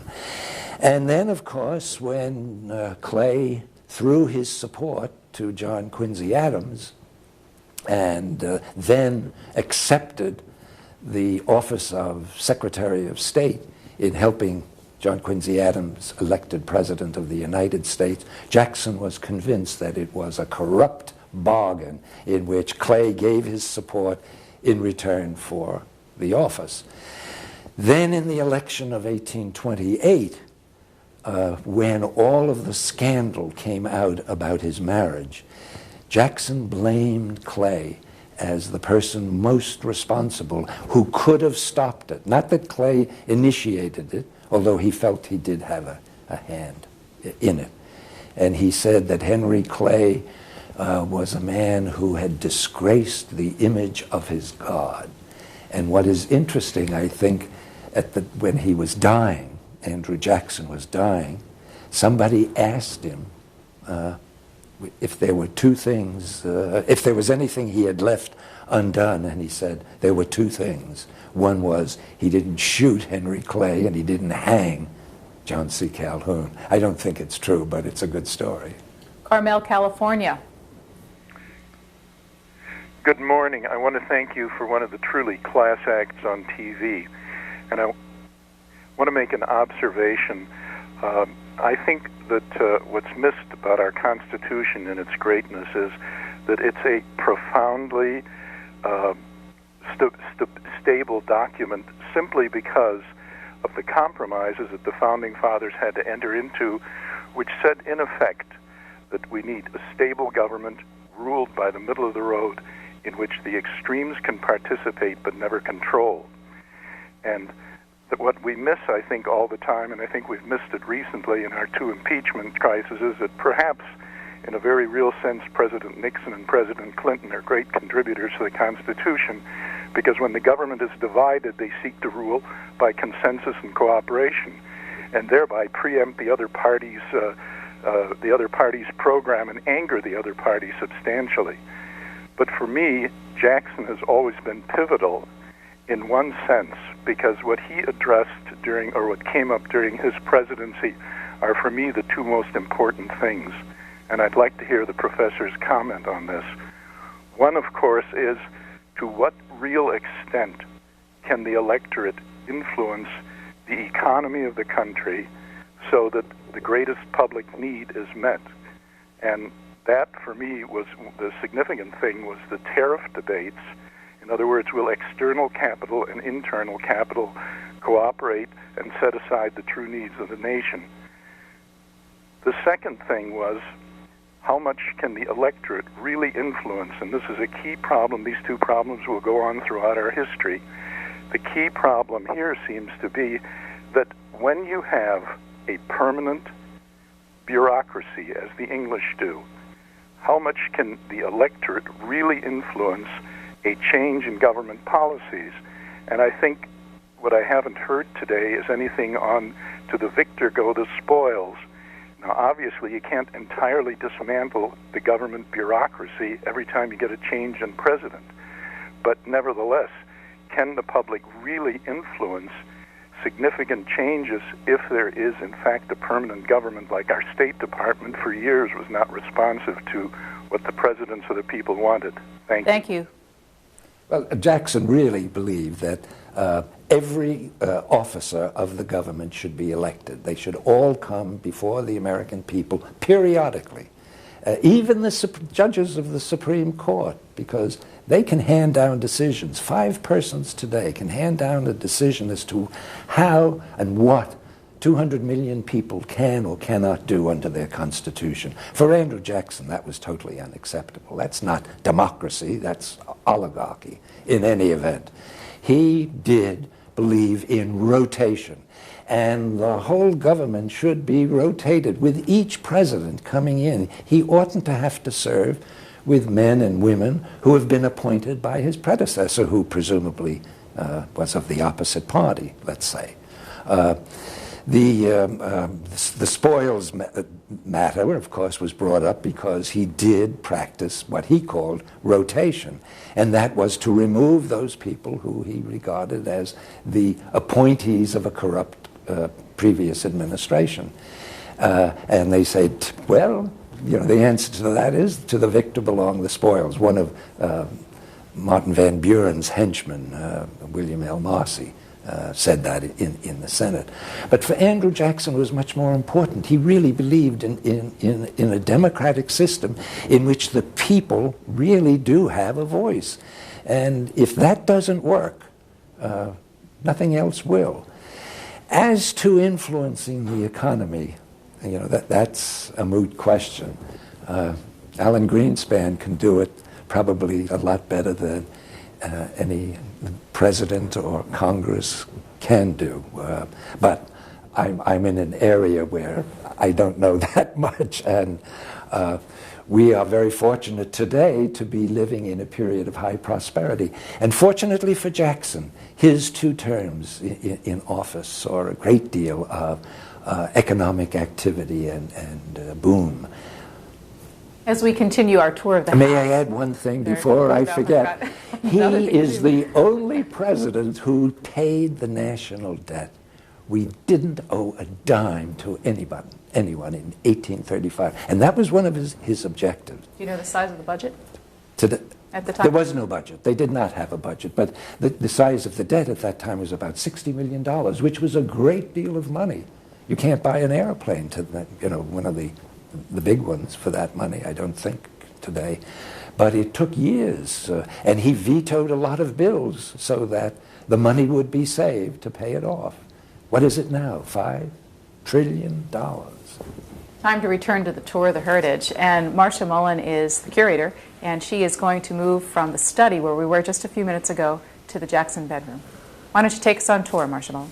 Okay, as I mentioned, the library and Jackson's bedroom connect.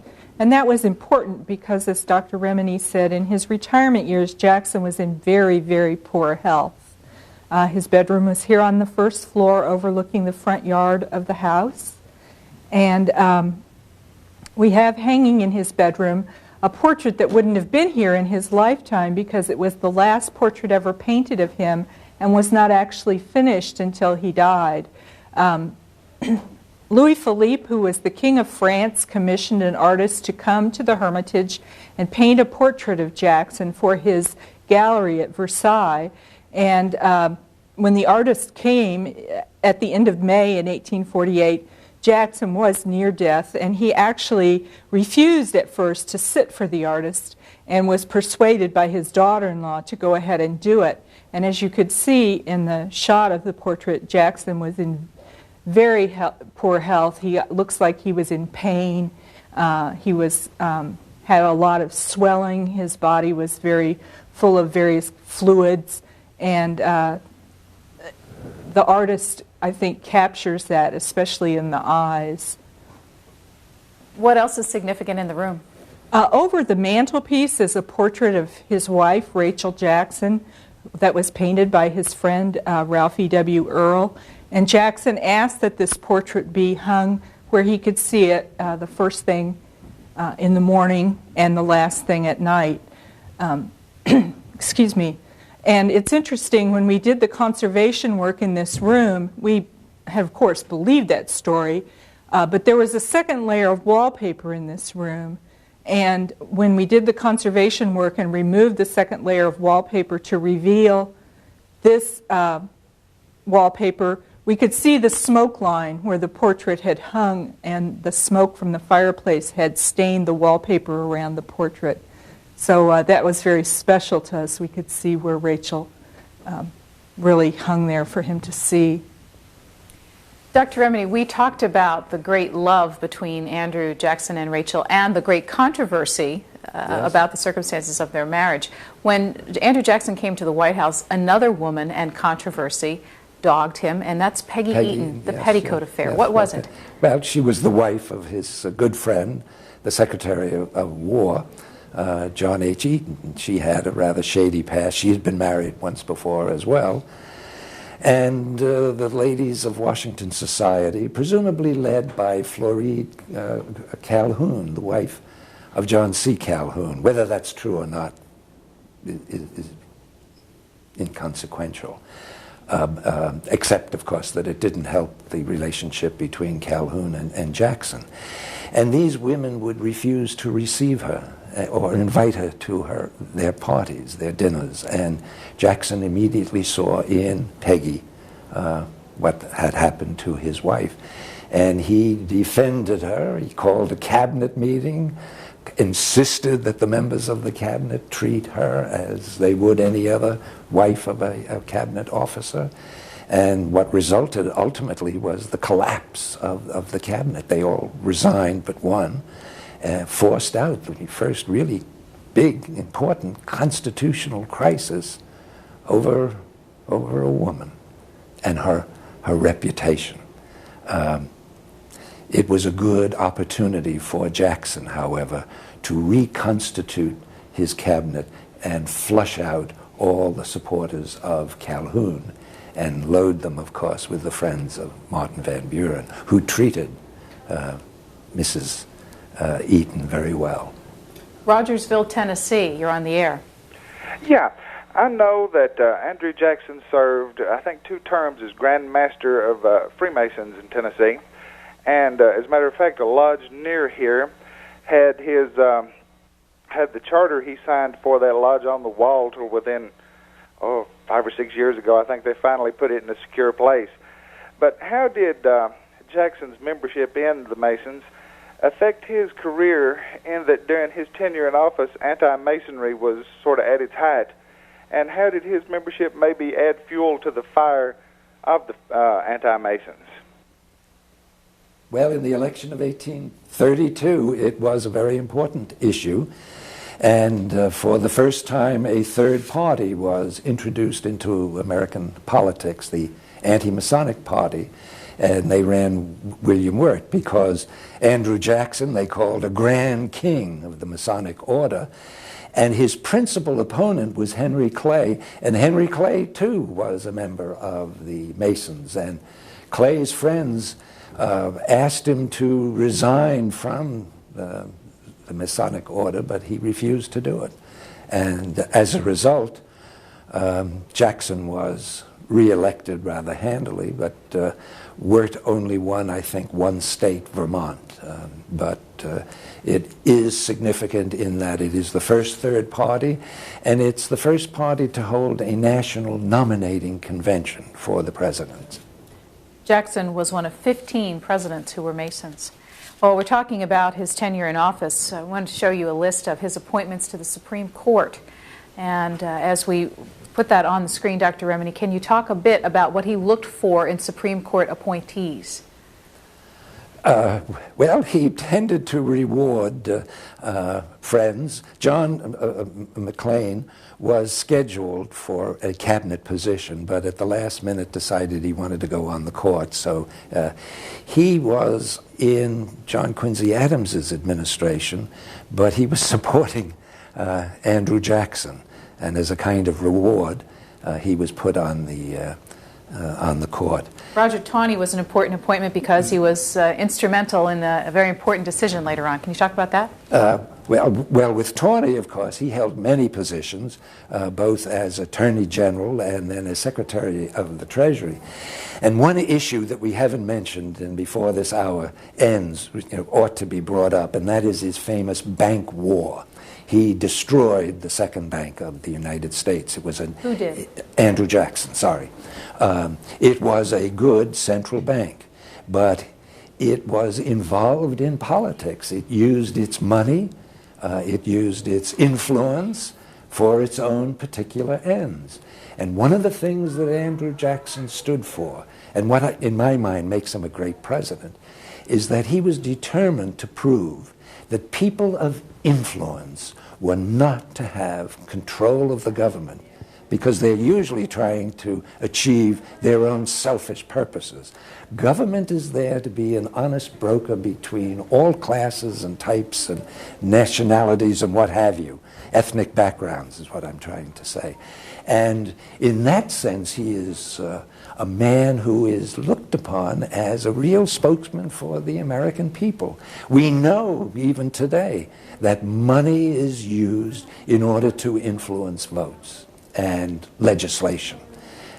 Jackson was determined that this administration would be free of that. And since the bank was guilty, he had at first wanted to just reform the bank. But when the bank then asked for a recharter of its right to existence for 4 years before it was due, and then supported Henry Clay for the presidency in '32, Jackson decided to kill it. Now, Taney then was brought in as Secretary of the Treasury, and even though he hadn't been confirmed as Secretary, he removed the deposits, the government's deposits, in the bank, and helped to precipitate a panic in 33, 34, because the bank retaliated by squeezing loans and calling in loans, that is, and refusing credit.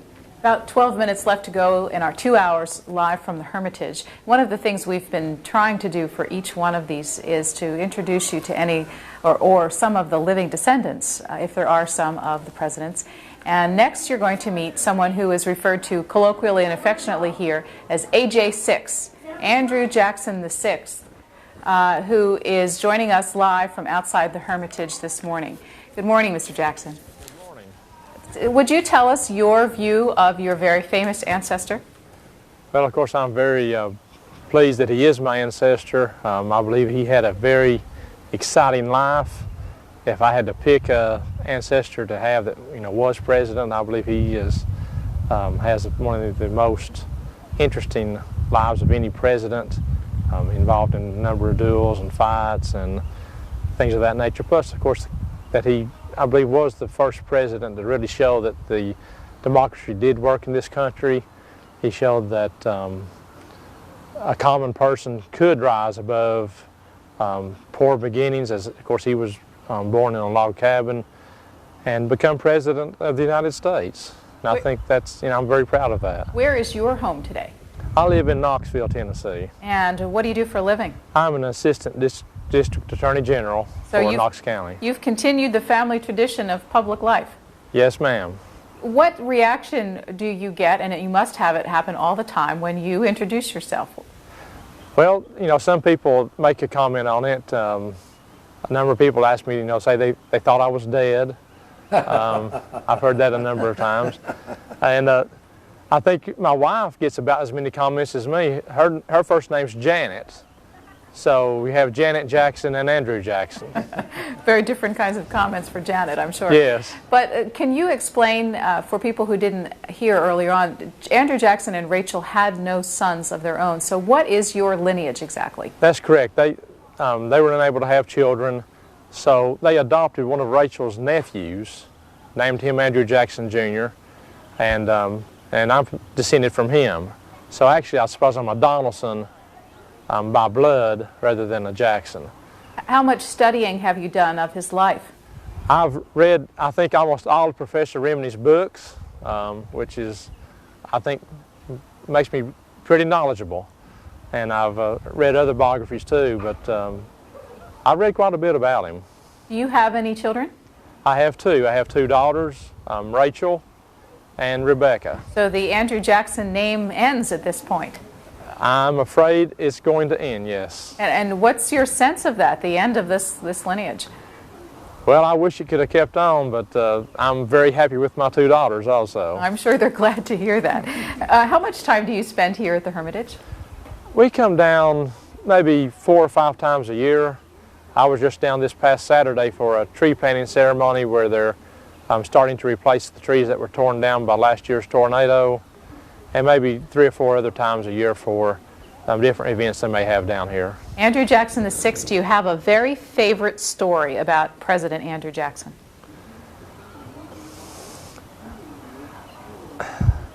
I sort of like the stories about his all of his fighting. Of course, those when you're a boy and you grow up, those are what you're interested in. And I like the one where he was fighting the Bentons, and he ended up getting shot, and the Bentons ran out of Nashville. Although later on, Thomas Hart Benton became an ally in the Senate with Jackson. And I remember one story. I don't know if I read this in one of Professor Remini's books, where South Carolina's talking about succeeding, and someone comes up to Thomas Hart Benton because Jackson said he's going to hang the first person from the highest tree that hurt a Union soldier or something like that. And he said, he's not really serious about hanging someone, is he? And Benton said, when Jackson starts talking about hanging, you better start looking for rope. When you visit the Hermitage, does it feel like there's a special connection? Is there an awareness that you have that this is part of your family, not just a part of American history? It is. I can show my daughters, and I'll tell them, this is where your great-great-great-great-grandfather walked, or little Rachel, she played on these same grounds here. She may have been standing exactly where you were standing. She'd play with her granddaddy that was the president.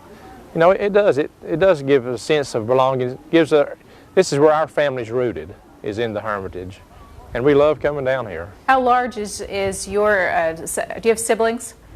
Are there others with the Jackson name? Yes, I have. I have 2 sisters and a brother, and then I have an uncle that has 1 son and 2 daughters.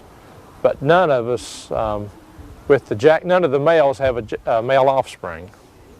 So this is really it for you all. It looks like it, yes.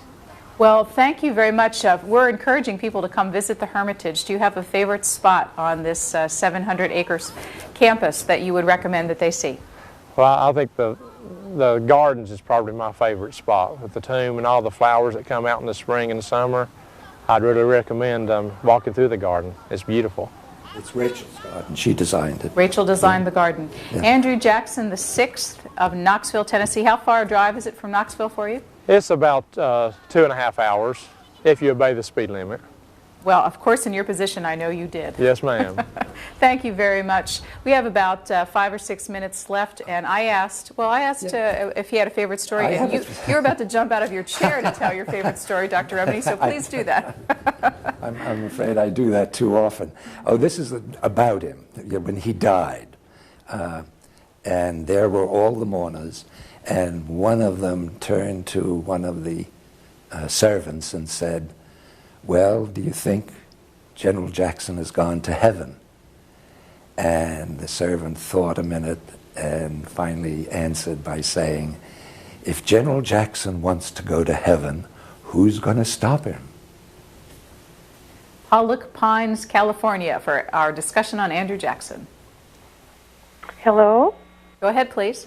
Yeah, hi. I'm tracing my family tree because I have furniture that belonged to certain people, and some of the furniture that was in the guest room there at the Hermitage looked like it had some of the same woods of the furniture I have, and I got portraits of some of these people, and I've been looking for a link between certain people of notoriety that were in my family tree, and I don't know if you would know if these people were connected, and I wonder if I could give you the names. How long is the list? Not very. Okay. Go ahead. At first, it was his first Secretary of Treasury of the United States under Andrew Jackson was Samuel Ingham. And then also John Coulter, Edwin Emerson, who I'm trying to link, supposedly was cousin of Ralph Waldo Emerson.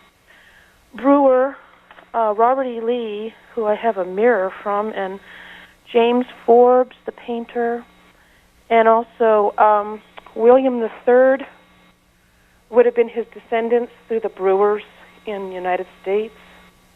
Is there a link with all these people somehow that you would know of?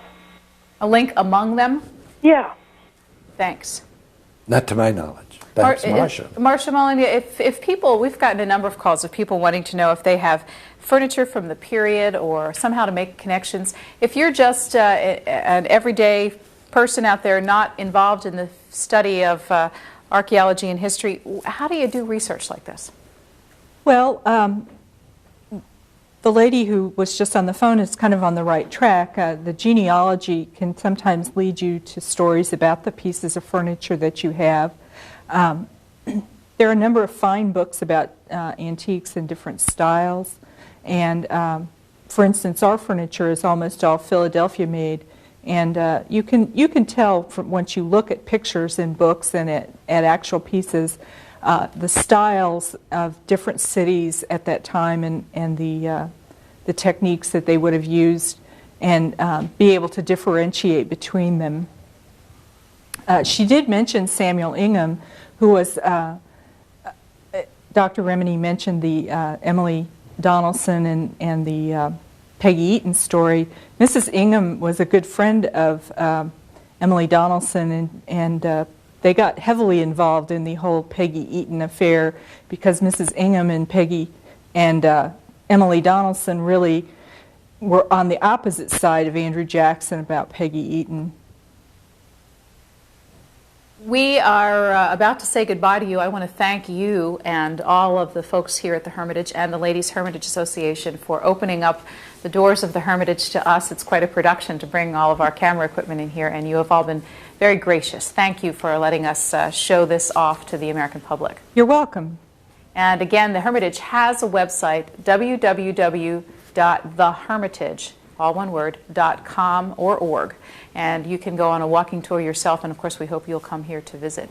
Robert Remini has been our guest for the past 2.5 hours, the author of many books, including a 3-volume history of Andrew Jackson, which is just coming out again under the publishing house of Johns Hopkins in Baltimore.